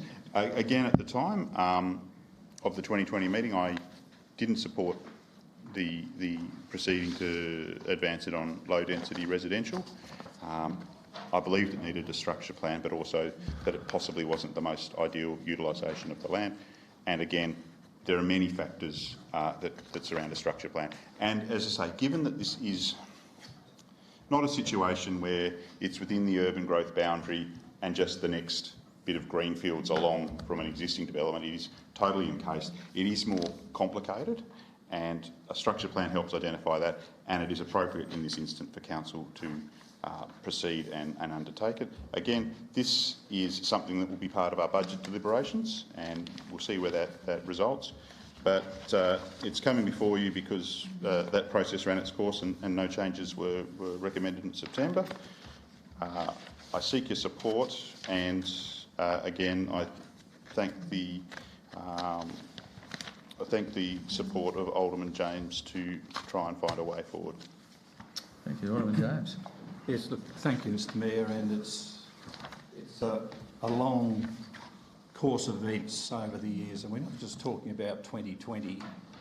We're going back to 2012-13 when the ridge owners, Lindisfarne Ridge and the Flagstaff Gully people, had done a lot of work and had put forward a lot of submissions to council and had done a lot of work in relation to expertise and other planners. And so their work that they had done in that time really was then up to council to proceed to go ahead and try to tie off the loose ends and dot the I's and cross the T's. So when this particular matter came up under the local provision schedule in 2020, a group of us around the table, and there was, I think it was almost everyone bar 2 or 3 from memory, that supported the motion that I put up to seek that it be rezoned from rural living to low density residential. And it's interesting to note that the Commission made their comments, and I quote from the Commission consideration, that the notes that the parties that the land is able to be fully serviced and has no particular constraints to development. If this is the case, the requested application of low densities is not consistent.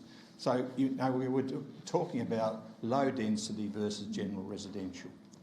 So in other words, the Commission was sort of, on the one hand, very supportive because it was fully serviced, it was within the urban growth boundary, and also too there was some small deviation in relation to this. I consulted with a number of residents, as I'd been doing over the last 6 to 8 months and prior to the LPSs, and I wanted to find a compromise here, and my good colleague Alderman Warren on Friday at the briefing mentioned, and she said surely we can come to some agreement to bring these two motions together. So I canvassed that over the weekend. I rang these people and sought their advice, and some said, oh, we prefer your motion, Alderman Richard, because it's more detail. And there was another couple who said, well, look, as long as we get the structure plan up, that's really what matters. So in the end there, I waited and did not respond to Alderman Walker's text message because I wanted to consult with the people who, from the outset, had been pushing this for nearly 10 years. And therefore I wanted to make sure that if I was going to support a motion, that really they had the option of saying yay or nay, and therefore I would have let it run. But having said that, I said and I agreed to, subject to suitable funding, a consultant being engaged, etc., etc. It's all on the notice paper there, etc. for that. So look, let's get on with this, and also to, I think that a structure plan should be looked at on its merits. Now we had one at 7 Mile Beach, and I think from memory my colleague Alderman Water didn't agree with that motion because it had the structure plan in it, but that's another issue. But in this particular case, I really think we owe work in progress, a determination on the structure plan for Lindisfarne Ridge, Flagstaff Gully area, and I would seek my colleagues' support, those that did support the motion I put up, and we did have a good run with that, and even the submissions that the residents put forward to the Commission, they were very, very supportive of what we had decided back in 2020. So I seek council support. Thank you. Alderman Chong, I think, and then Alderman Newington. Thank you, Mr Mayor. I am really disappointed. And I'm really disappointed because I really wanted to support the motion that was in the paper. I absolutely think that a structure plan for this this area is really important. We've talked about it in this chamber, as has been mentioned, for a number of years, and really we want to get on and do that structure plan. Absolutely we do. But I cannot support the bit that says consultant be engaged, blah, blah, blah, and planning scheme amendment for the area. It's not our land. Why are we paying the consultant to do the planning scheme amendment? Of course we do the structure plan. We do the structure plan all over the place because it's really important that we get the roads in the right place, and all of those things are important. But the landowners should be paying for the planning scheme amendment and any rezoning that needs to be done. It shouldn't be us. So I can't support this alternate motion, and I'm really disappointed. Alderman Urican. Yeah, thank you, Mr Mayor. I mean, Alderman Strong's comments there are very pertinent, actually, because that was the one thing that I was a little bit concerned about, that any work that we do should really only be around our role in making sure that the paths and the trails, the tracks and the things that we have responsibility for are actually, you know, what we focus on doing, and then the components that are related to the design of any roads or you know, stormwater and all that sort of stuff is done by the developer and obviously passed on to the purchaser in the end. I mean, I suppose it would be worth asking the question of the mover whether he'd be interested in supporting a minor change to make that clearer, or some way of dealing with that. Because I honestly believe, I mean, the comments from the General Manager on these motions spelled that out pretty clearly, that you know, it sets a bit of a precedent for us to be actually doing the work of developers, which I certainly think we should be supportive of developers that want to do this sort of stuff, and not actually funding those specific things. So whether... but yeah, fully supportive of the need to do it, and I think, yeah, we do have a role in actually a structure plan that allows us to deal with the issues that we have direct control over, and making sure that we get the things that are better for the wider community. I certainly don't want to stand in the way of the structure plan happening, but I would like to see something similar to that. I mean, we'd still have the chance to deal with that down the track, I suppose, when the consultation or the expressions of interest is done, but I suppose we should probably make that clear now, and whether Alderman Walker could address that in his or whether he'd be prepared to propose a slight change to take that into account, maybe. Well, I might as well ask that question now, I suppose. Would that be something you'd support? So I take it that issue here is part of the second paragraph, which talks about the words in planning scheme amendment. Yeah, that's really only... so it's only those 3 words? Yeah. 4 words. 4 words, yeah. Whilst I am okay with that. Alderman James? I won't. Okay. Look, unless there's a formal amendment, then the motion's as it stands. Okay. And so Alderman James. You, of course, have the option of moving a formal amendment if there's a seconder for that. But after this has been voted on, though, first? No, before it's voted on. Procedurally, if you want to amend the motion, the amendment has to be done before we vote on the main motion. Yeah, well, I think it's worth doing that to clarify that. So that's a proposed amendment by Alderman Ewington to delete end planning scheme amendment from the second paragraph. Seconded Alderman Blomley, thank you. Is there any further... now we have the opportunity procedurally to debate the amendment, purely the amendment, and then vote on it without a right of reply before we proceed to the main motion again. So is there any debate, any further debate? I just think it allows us to do everything that we know needs to happen up in that space without obviously committing us to funding aspects of this which are really the responsibility of the developer. So I think it just tightens it up a little bit. But you know, it's a path forward for everyone. It doesn't stop any of the things that we know need to happen from moving forward. Alderman Blomley, would you like to talk to the amendment? No, thank you, Mr Mayor. Any other speakers for the amendment? Alderman Mulder, and then Alderman Pearce. To the amendment, not necessarily. To the amendment. We're just talking to the amendment. I just wanted to be clear that we're only talking about the planning scheme amendment, and that council will still be engaged in the business of engaging a consultant to provide council with a structure plan for the area, because I'm of the view that it is highly appropriate for council to be taking over the role of the structure plan things, because you know, in my discussions with developers, they recognise that you know, they have a great conflict of interest in the way they do a structure plan, which may not be to the benefit of the community, but may be just maximising dead lot yields and returns when you end up with roads where you would rather they didn't, and that we end up with communities that aren't interconnected and those sorts of issues. So as long as that's clear, I'm willing to support the amendment. Okay, any other speakers on the no amendment? doubt speak to the substantial motion later. Thank you. Sorry, Alderman Pearce, you did nominate. Thank you, Mayor. Look, it did worry me a little what Alderman is saying, but the words that gave me some comfort is subject to suitable funding. So, you know, I think we could talk about this, and as Alderman James has said, it's been going on for 10 years, but when it said subject to suitable funding, look, I'm beastly careless, but that did, you know, that's why I could have supported the motion as is, but anyway, we'll see how the vote goes.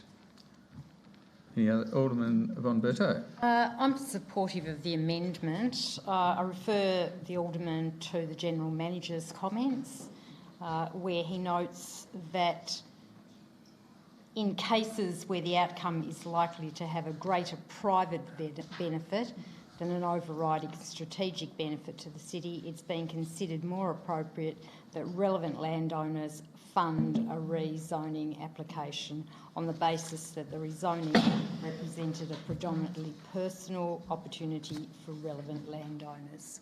Thank you. So I support that perspective. Okay. Any other speakers on the amendment? There's no right to reply on amendment, so I'll put the vote that the amendment be adopted. All those in favour? Against? The amendment is carried. So the substantive motion becomes the motion on the board minus those 4 words. Okay, now we can continue the debate. I've already had a mover and a seconder, and Alderman Newington has spoken. Are there any other speakers on the revised substantive motion? Alderman Mulder, you indicated you'd like to. Yes, I certainly would. And my first point is to congratulate Alderman James for the heavy lifting in the early stages when we were doing the local planning provisions. I think he was very much a champion of the idea that this should be rezoned residential rather than what was being proposed for others, which was future urban, because I think future urban is basically what happens, like if you call it future urban, then you commission the structure plan, and I think you'll find that the Commission has decided that although future urban would be appropriate, it wanted to put some, it agreed with the developer that this has been going on far too long, and the Commission has basically ruled that we need to get going with the structure plan. It's not just to be put on the never never for when we get round to it. So I think having done that, and the motions of both Alderman Walker and Alderman James both picked that up, and fortunately we've come down to one motion rather than having to debate 2 as per the thing. So my issue here is around more or less the fact that when this debate was happening in the LPSs, I was actually provided with a structure plan that had been built for the area. It's out of date in the sense that there are things like some of the natural values haven't been properly assessed, and it's going. And I would certainly hope that the consultants don't take us for a ride and go and have a look at that structure plan, which I'm sure will be made available by the landowners. If not, I've got a spare copy kicking around somewhere. So, and that the work is substantially done in terms of street layouts, lot layouts, and all those sorts of things, and stormwater and things. And there's some work to be done on natural values, and those are things that are covered by the fact that some of it is low density residential. So I'm really supportive of this, and I'm pleased to see that it's come to where it is. And I'd also note that in that structure plan, there is a lot of reliance placed on the extension of Flagstaff Gully Link Road. So if the state government needs another reason to get on their thing, in addition to the ratio consultants report and the cost benefit analysis of that, here is another one where if they are serious about developing land within the urban growth boundaries, if they are serious about getting some of the structures fixed, here's a great opportunity to actually channel this traffic. Not all of it will have to come back down Flagstaff Gully or through Dampier Street, what's worse, with this other access. So I'm more than happy to support this, particularly with the idea that that we don't have to fund the planning scheme amendment, but I think that wouldn't be a huge cost exercise after the planning scheme, after the structure plan. Other speakers? Right of reply then. Alderman Walker. I genuinely thank everybody for their contributions and input. Couple of history war matters. The 7 Mile Beach initial vote on the golf course was raised. I didn't vote against a structure plan. I voted against a motion which said no further development will occur until a structure plan is completed. That has as much standing as saying we are going to declare 7 Mile Beach a unicorn sanctuary. It had no standing as a planning matter. But the structure plan is an important thing for that area, as indeed it is for this area here. I was in favour of, well, I didn't vote for the LPS suggestion because I didn't think it had a hope. Future urban would have been, I think, better at the time because it would have allowed us to be starting the structure plan a year ago, perhaps having, good connections in an area with some complexities and potential land coming to market soon. But that is another matter. The rationale for the structure plan has, I think, been listed, and I touched on them before, and I touched on them again, which includes the optimal layout of the road linkages, the consideration of the physical constraints, the optimal track easements, fire hazard. These are good reasons to do it in an area surrounded. So I wasn't too bothered by the planning scheme amendment component, given it was a small issue within the totality, but I think perhaps the motion reads better without it, and I note the concern around precedent. So I'm happy to move it as it stands, and I thank everyone again for their contributions. I think this will be a really useful way to deal with a small but complicated region of our great city. Thank you. So the motion before the chair is as circulated by Alderman Walker with the amendment. Those 4 words crossed out.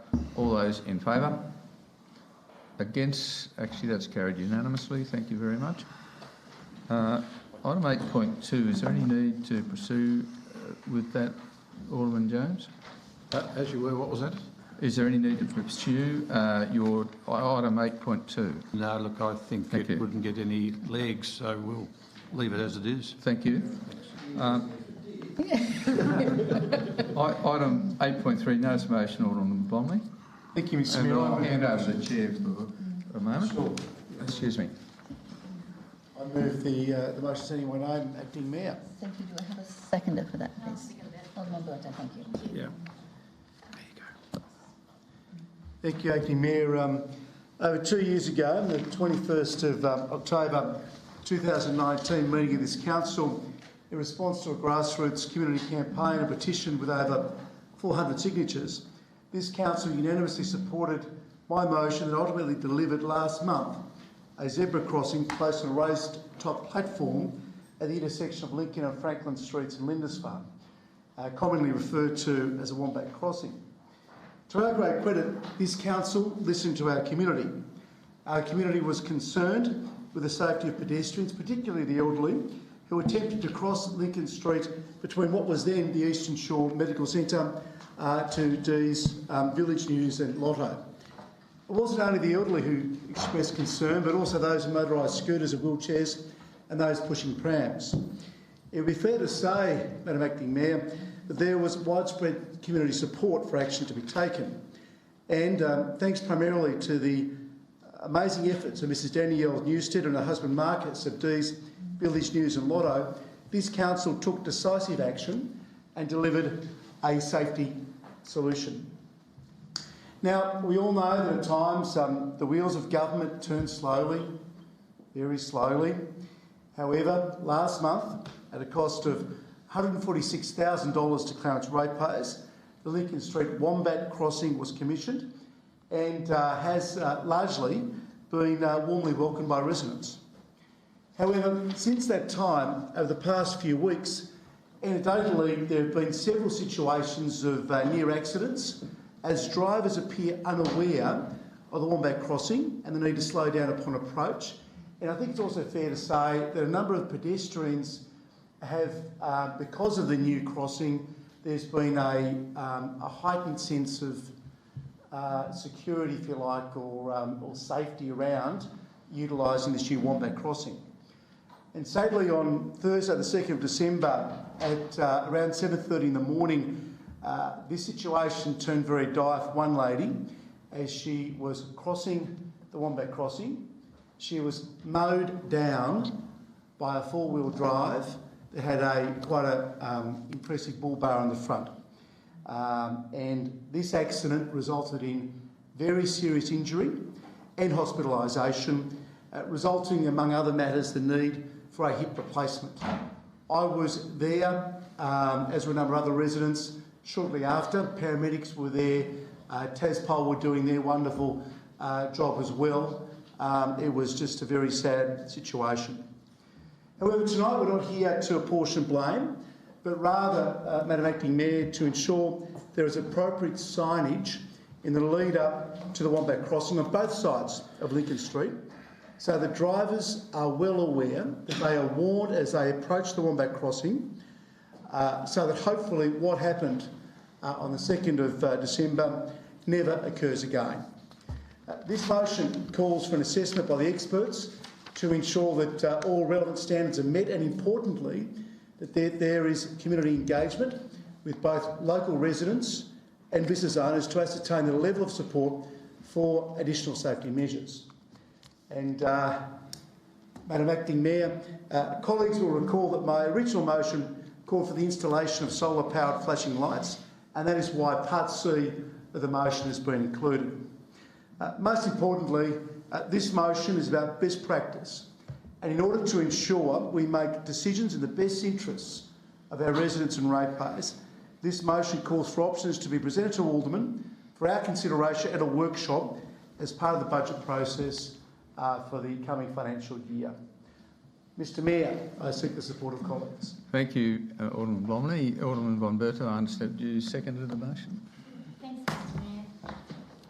Mr Mayor, for me, Part C is the crucial aspect of the motion, and that, as Alderman Blomley has said, focuses on safety. Our attention has been brought to this particular issue and incident, and therefore we need to follow up on the safety. And the other aspects of the motion cover the ways in which we will do that. First, by an office assessment, also engaging the local business owners and residents in terms of determining their level of support for particular measures that might be considered, and also then bringing it to an alderman's workshop and hopefully to budget deliberations. I support the motion. Thank you. Alderman Warren, did you want to speak to the motion? I noticed that. Okay, thank you. Alderman Edmonds. Thank you. Yeah, just very briefly, I appreciate the comments. And obviously was it unanimous, the first motion? It was. Yeah, so it was passed obviously in good faith based on feedback from the community.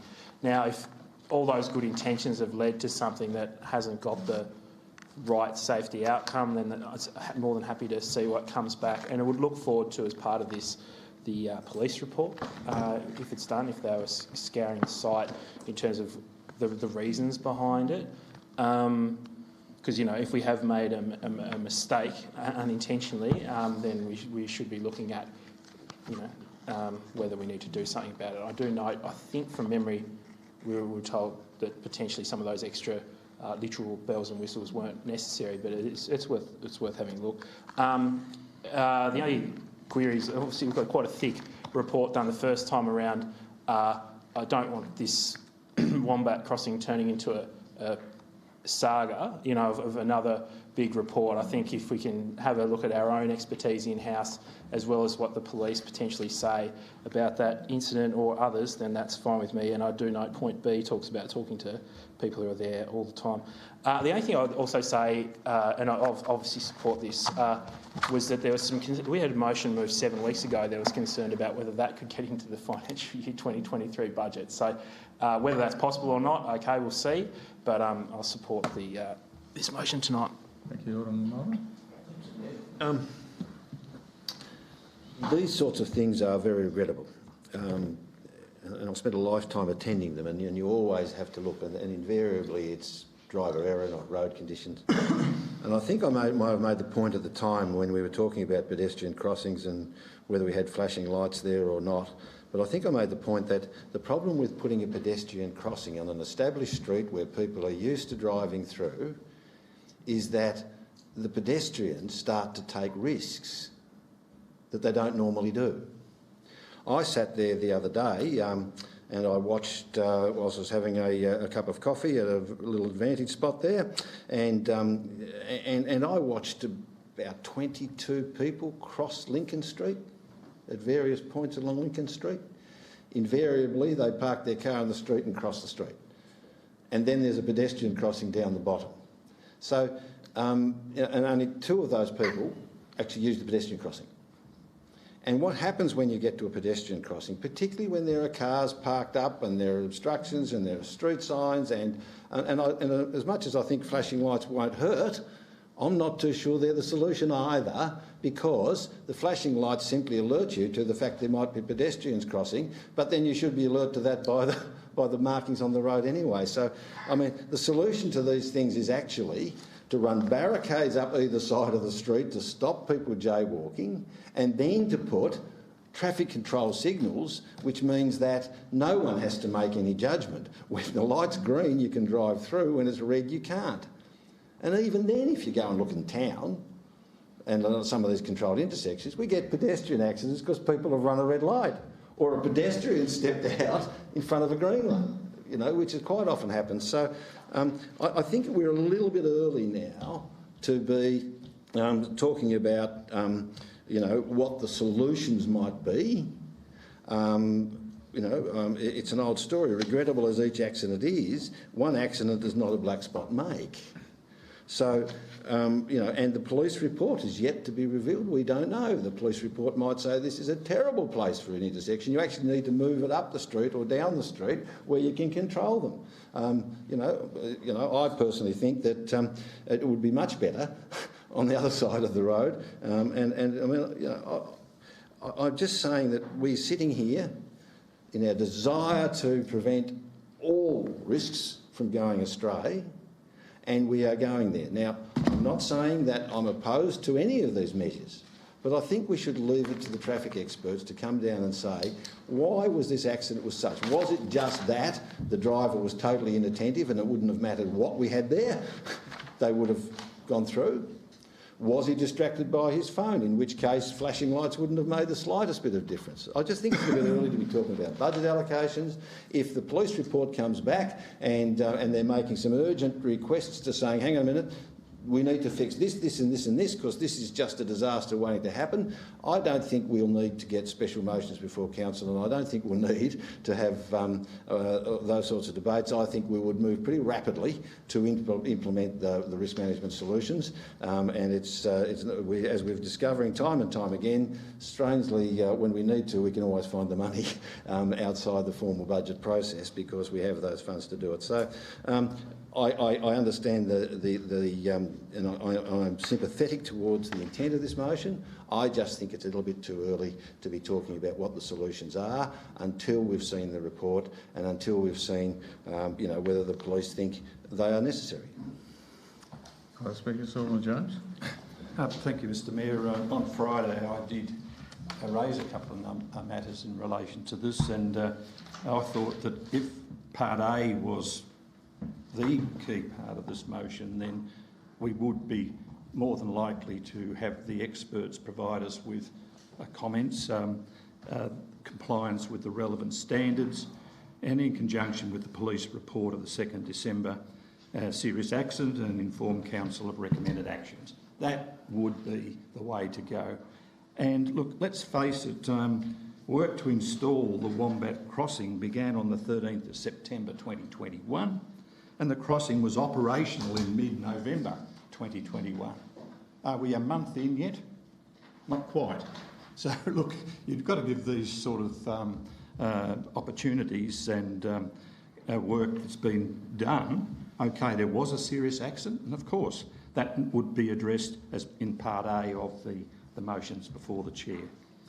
But to engage with local business owners and residents to ascertain the level of support for additional safety measures, I don't think that is their province.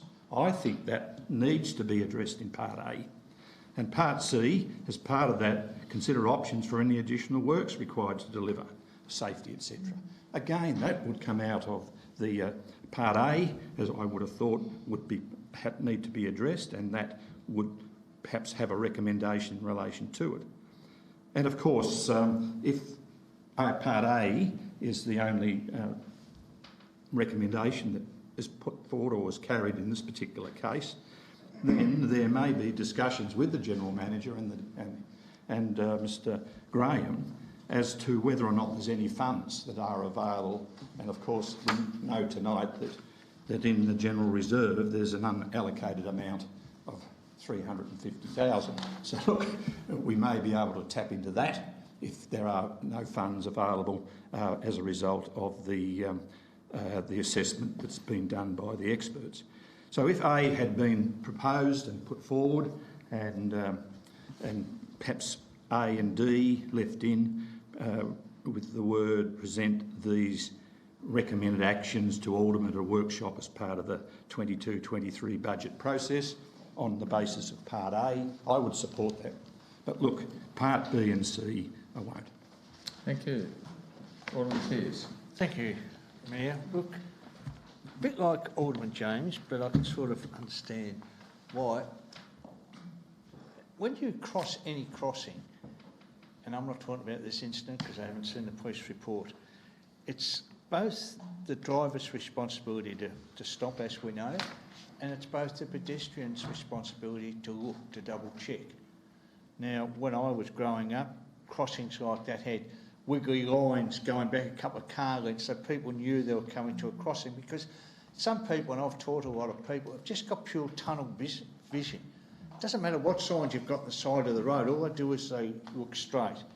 Now also, at crossings, you also, and some of you may remember that on the footpath it had look right, look left, look right again before you cross. Now that's very old stuff, but I mean, we look here, and when you go to cross this crossing, the gap for pedestrians is so wide that, you know, people have said to me they've seen pedestrians just walk straight out without looking either way. So I would rather have something like A. I'm not going to oppose it, but I'd rather have something like A, where we get the police report and get on with it. I mean, if we're waiting for budget considerations, you know, we're waiting 6 months. There's been an accident.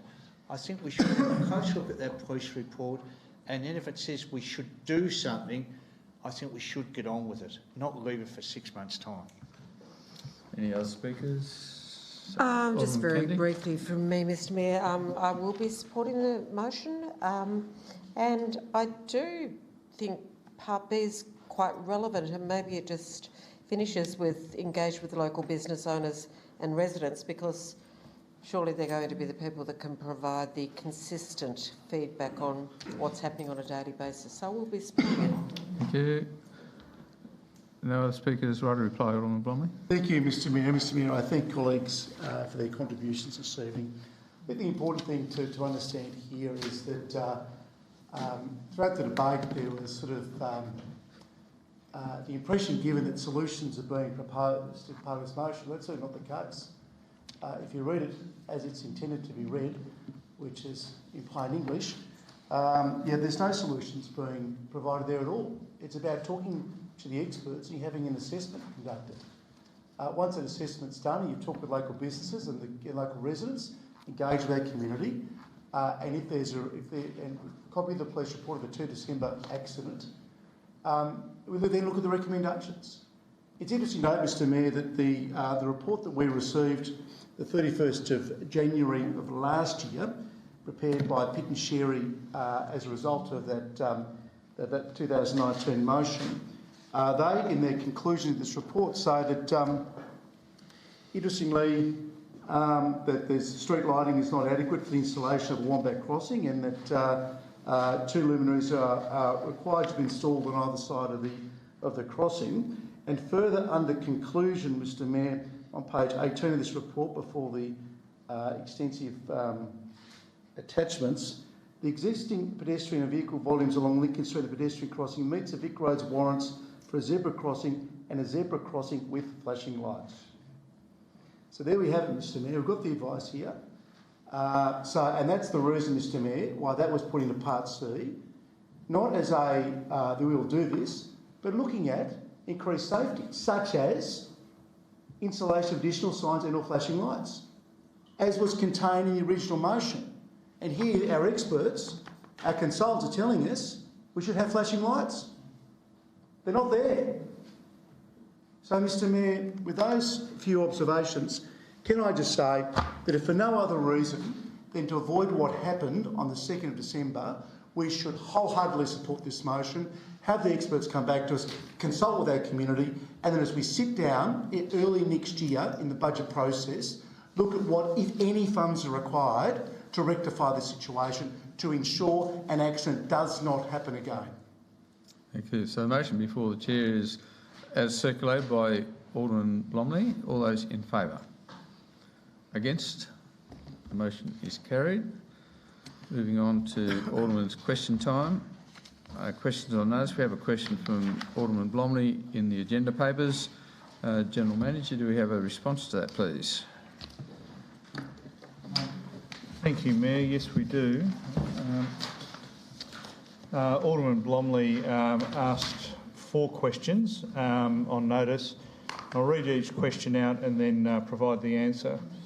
The first question was, can Council confirm that the parcel of land at 142 Colebrook Road, Richmond, commonly known as Kellyfield, was gifted to the people of Richmond by Mr Walter Kelly for the purpose of shared community use?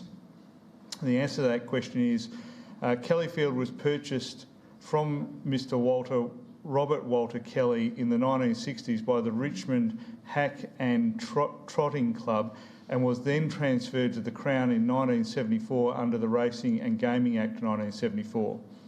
The Crown transferred the land to Council in 2002 on the condition that land must be used for public or recreational purposes or for purposes reasonably ancillary thereto. If the land is not so used, the Crown has the right to resume the land. The second question was, can Council confirm that Kellyfield is approximately 13 hectares in size? And the answer is Kellyfield is approximately 16 hectares in size. Question 3, can Council confirm that since 1979 the Hobart Model Aero Club Incorporated has exclusively occupied Kellyfield?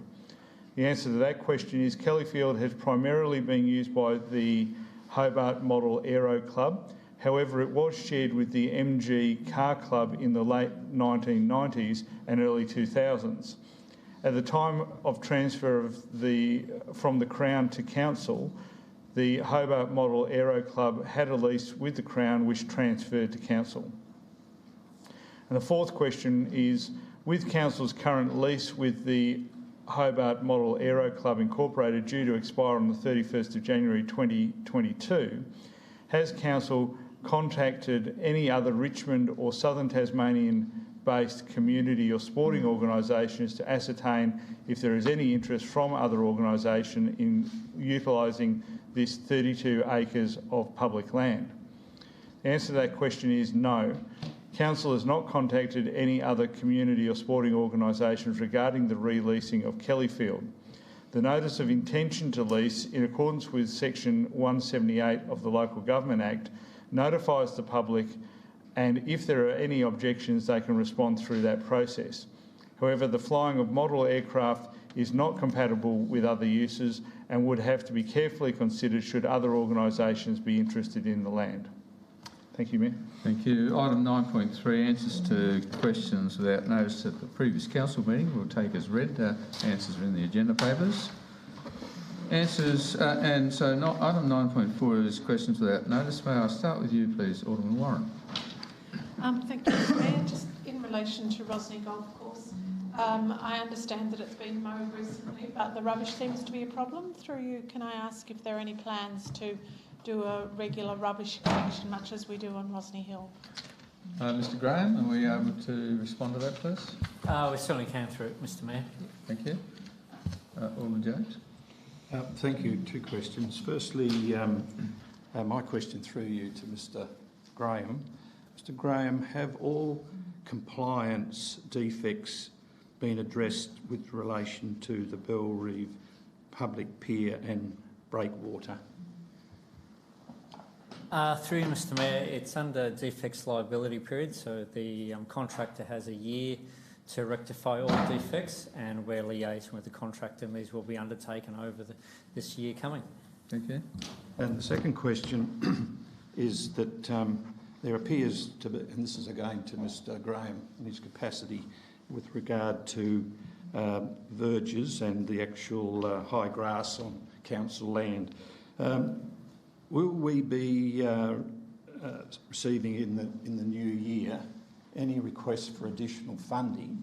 As a result, it would appear to be a lot more mowing that council would be required to do in relation to its council land and verges.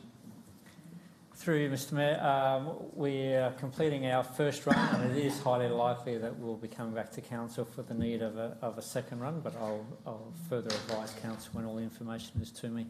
Thank you. Alderman Van Bertha. I've got two questions, and the first one has three parts. Will the Alma's Activity Centre options report to be presented to a council workshop be developed by internal staff? That's the first part of the question. Sorry, I didn't quite pick it. Sorry, can you say that again? Because would you like to? I've actually got an answer to all three parts. Okay, if you'd like that to would just be read the whole lovely. lot, it'll be easier. Thank you. So the question I received this afternoon was, will the Alma's Activity Centre options report to be presented to a council workshop be developed by internal staff? If so, from which program areas of council will those staff be drawn? If not, how will the options report be funded? The answer to that question is I expect the options report to be developed by council staff drawn from a number of program areas including governance, community services and asset management. And the second question, which obviously I've provided to the General Manager, perhaps you'd like to read out the answer as well. Since you do it so well. When you leave the council, I'll do both parts. So the second question was, what is the time frame for the Alma's Activity Centre options report to be presented to a council workshop? The answer to that question is subject to the amount of work involved. I anticipate the options report to be presented to a workshop in the early part of the budget process, most likely in late February or early March. And the third one? That's it. You had an alternative question? Another question? Did you? No, the first one was three You've covered the lot. Yes. Okay, thank you. Alderman Blomley. Thank you, Mr Mayor. There's nothing like questions without notice, is there? Yeah.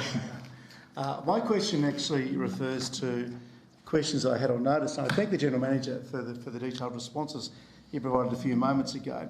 So just confirming that Kellyfield is 16 hectares in size. That's correct. Yeah, so we're talking about a 39.5 acre parcel of land, a significant parcel of land. That would be the conversion roughly. I trust your calculation on that. Well, and I note that the public advertisement was published in the Saturday Mercury of the 4th of this month.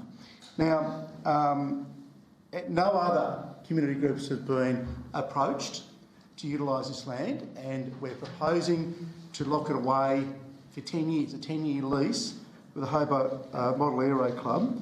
So I'm just wondering, Mr Mayor, through you to the General Manager, what the process is if another community group wanted to say, hang on a moment, I'd like to utilise a part of that nearly 40 acres that's available. What's the process that they go through?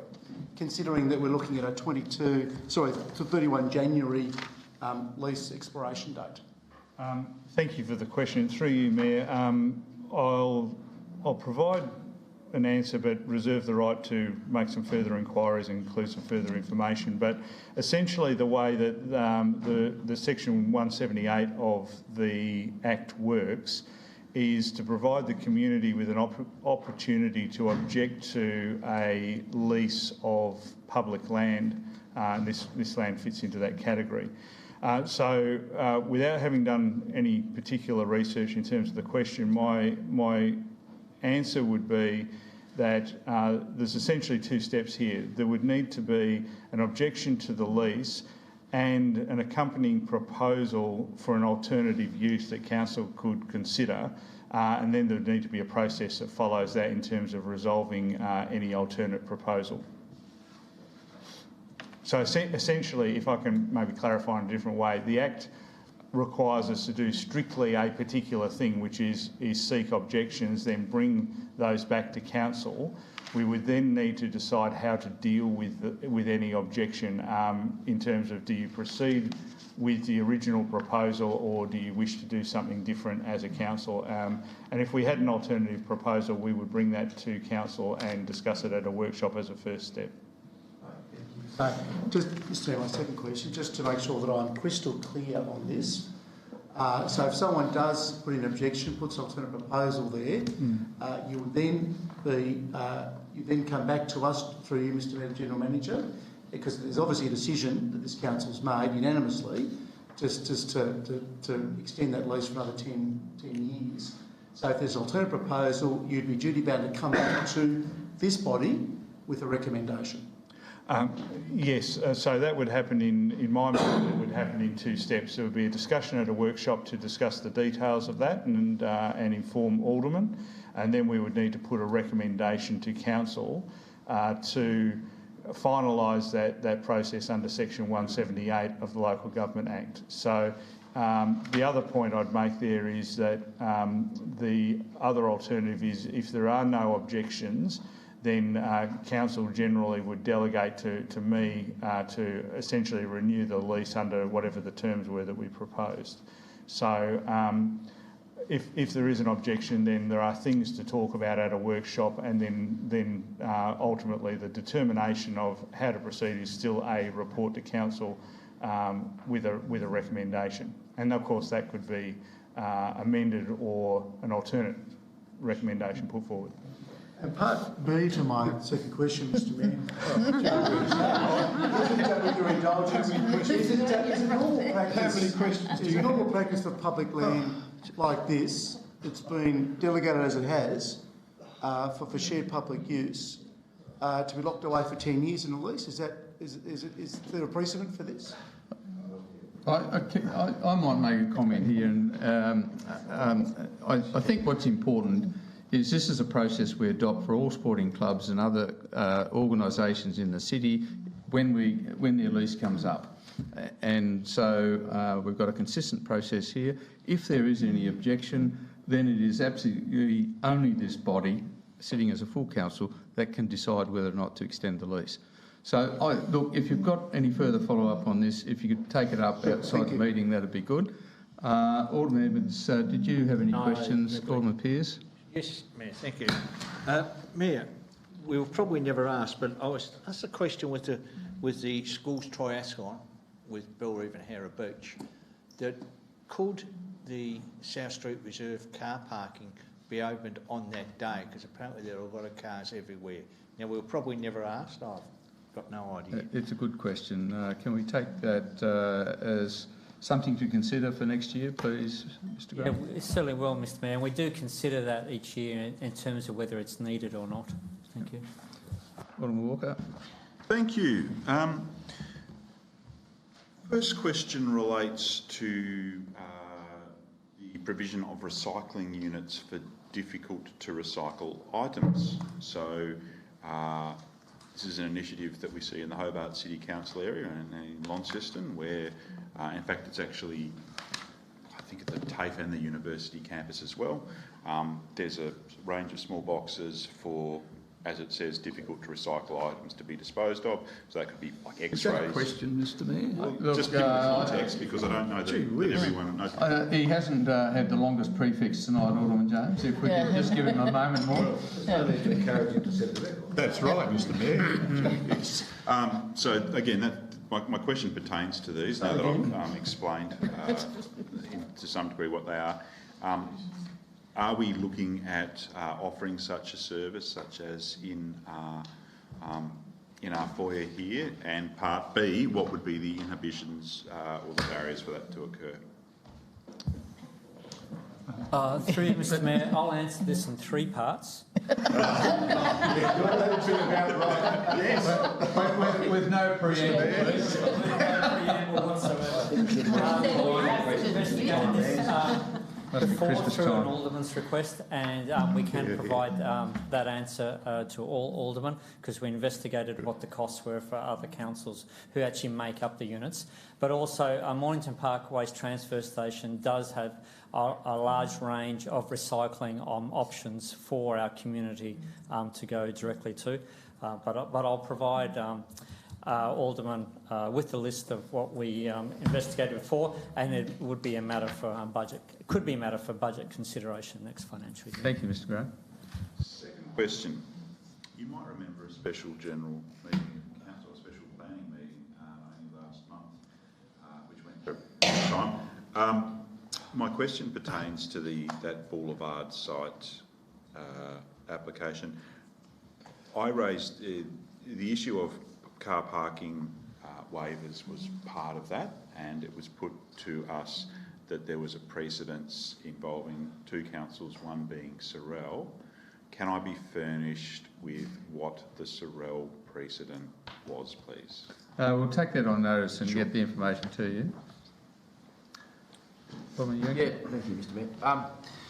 Just in relation to, we've seen signs pop up around playgrounds and children's playgrounds in the community of late, and I just had a couple of questions around that, if I have, Mr Mayor. I mean, obviously, State Health directed us to place the signs in certain locations. I'll assume that's the case. Did they provide any evidence or info to show that these areas have been hotbeds of COVID transmission anywhere in the world? And if they did, could that be provided to Alderman? Mr Toohey, are you able to advise on that? Through you, Mr Mayor, I'll take that on notice, please. And then the next follow-up on that is, could we be provided with a list of the locations that are being proposed? Because I assume there's going to be more of these put around the place. And I'd like to know what costs are incurred by council, and or if there's any subsidy or reimbursement or funding for this in relation to the ones that are placed in Clarence. Thank you, General Manager. I can probably answer both questions through you, Mayor. In terms of those signs at playgrounds, they're subject to a Department of Health order. The Department of Health doesn't provide its background information to justify its decisions. We simply get a direction that says, here are all the categories of places that need to have COVID signage. That's it. In terms of locations, all parks with play equipment have had signage installed. That should be all complete. We started that process a couple of months ago, and we chose to install signs on steel backing because the alternative was laminated paper, which would have resulted in more requirements to re-attend those sites, reattach them as they weathered or were torn off or whatever. So most of those steel signs are attached to fencing where the park has a fence. On the odd occasion where there isn't a fence, they've been installed on a pole. So the cost per sign ranges between about $50 and about $150, depending on the circumstance. And with that though, so are the state government paying for us to do that, or we're being expected to cover that cost ourselves? No, we're covering that cost. Can we get information on what the cost is for us to do that around the whole city? Yeah, we'll take that on notice. Yeah. And just as a separate follow-up to that is, what would be the process for these to come down at some stage? I mean, was there any indication from the initial notice to say, well, this is only for what, 1 year, 2 years, 5, or forever? They'll be removed once we have advice from Public Health to remove them. Yeah. Alderman Kennedy. Alderman Kennedy. Sorry, shouldn't I? My question is, how many questions can we actually ask? Yes, there's been about 100,000. Yeah, look, the rule, and you've had one, by the way. The rule is two, but the Chair has been lenient over time in terms of follow-up questions or associated or parts of questions, but the Chair is never tolerant past two subjects. Yes. I'll sit down now. Thank you very much for that. Alderman Moller. Has Council received any indication to date of when building applications relating to approved developments on Rosny Hill and the Kangaroo Bay Boulevard are likely to be submitted? Sorry, there was a bit of background noise. Can you just repeat the last part of that question? Are likely to be submitted? Development application. You did ask for that. Yeah. Look, if Council indications, this doesn't count as a second, by the way. No, I promise. Has Council received any indication of when building applications relating to approved developments on Rosny Hill and Kangaroo Bay Road are likely to be received? Not that I'm aware, but I'll take that on notice and find out for you. Certainly I have no knowledge of anything that's about to be submitted or provided. Recently, Council engaged a consultant to examine our workplace culture. When are we expecting this report? Thank you for the question. Through you, Mayor, I've been liaising with the consultant, and I'm hoping that we'll have a copy of the report before Christmas, preferably this week. Which means it will be briefed to a workshop in the early new year. All right, look, that brings us to the closure of this open session. So if we could, first of all, thank any members of the public that are following us on YouTube and ask that the feed now be closed.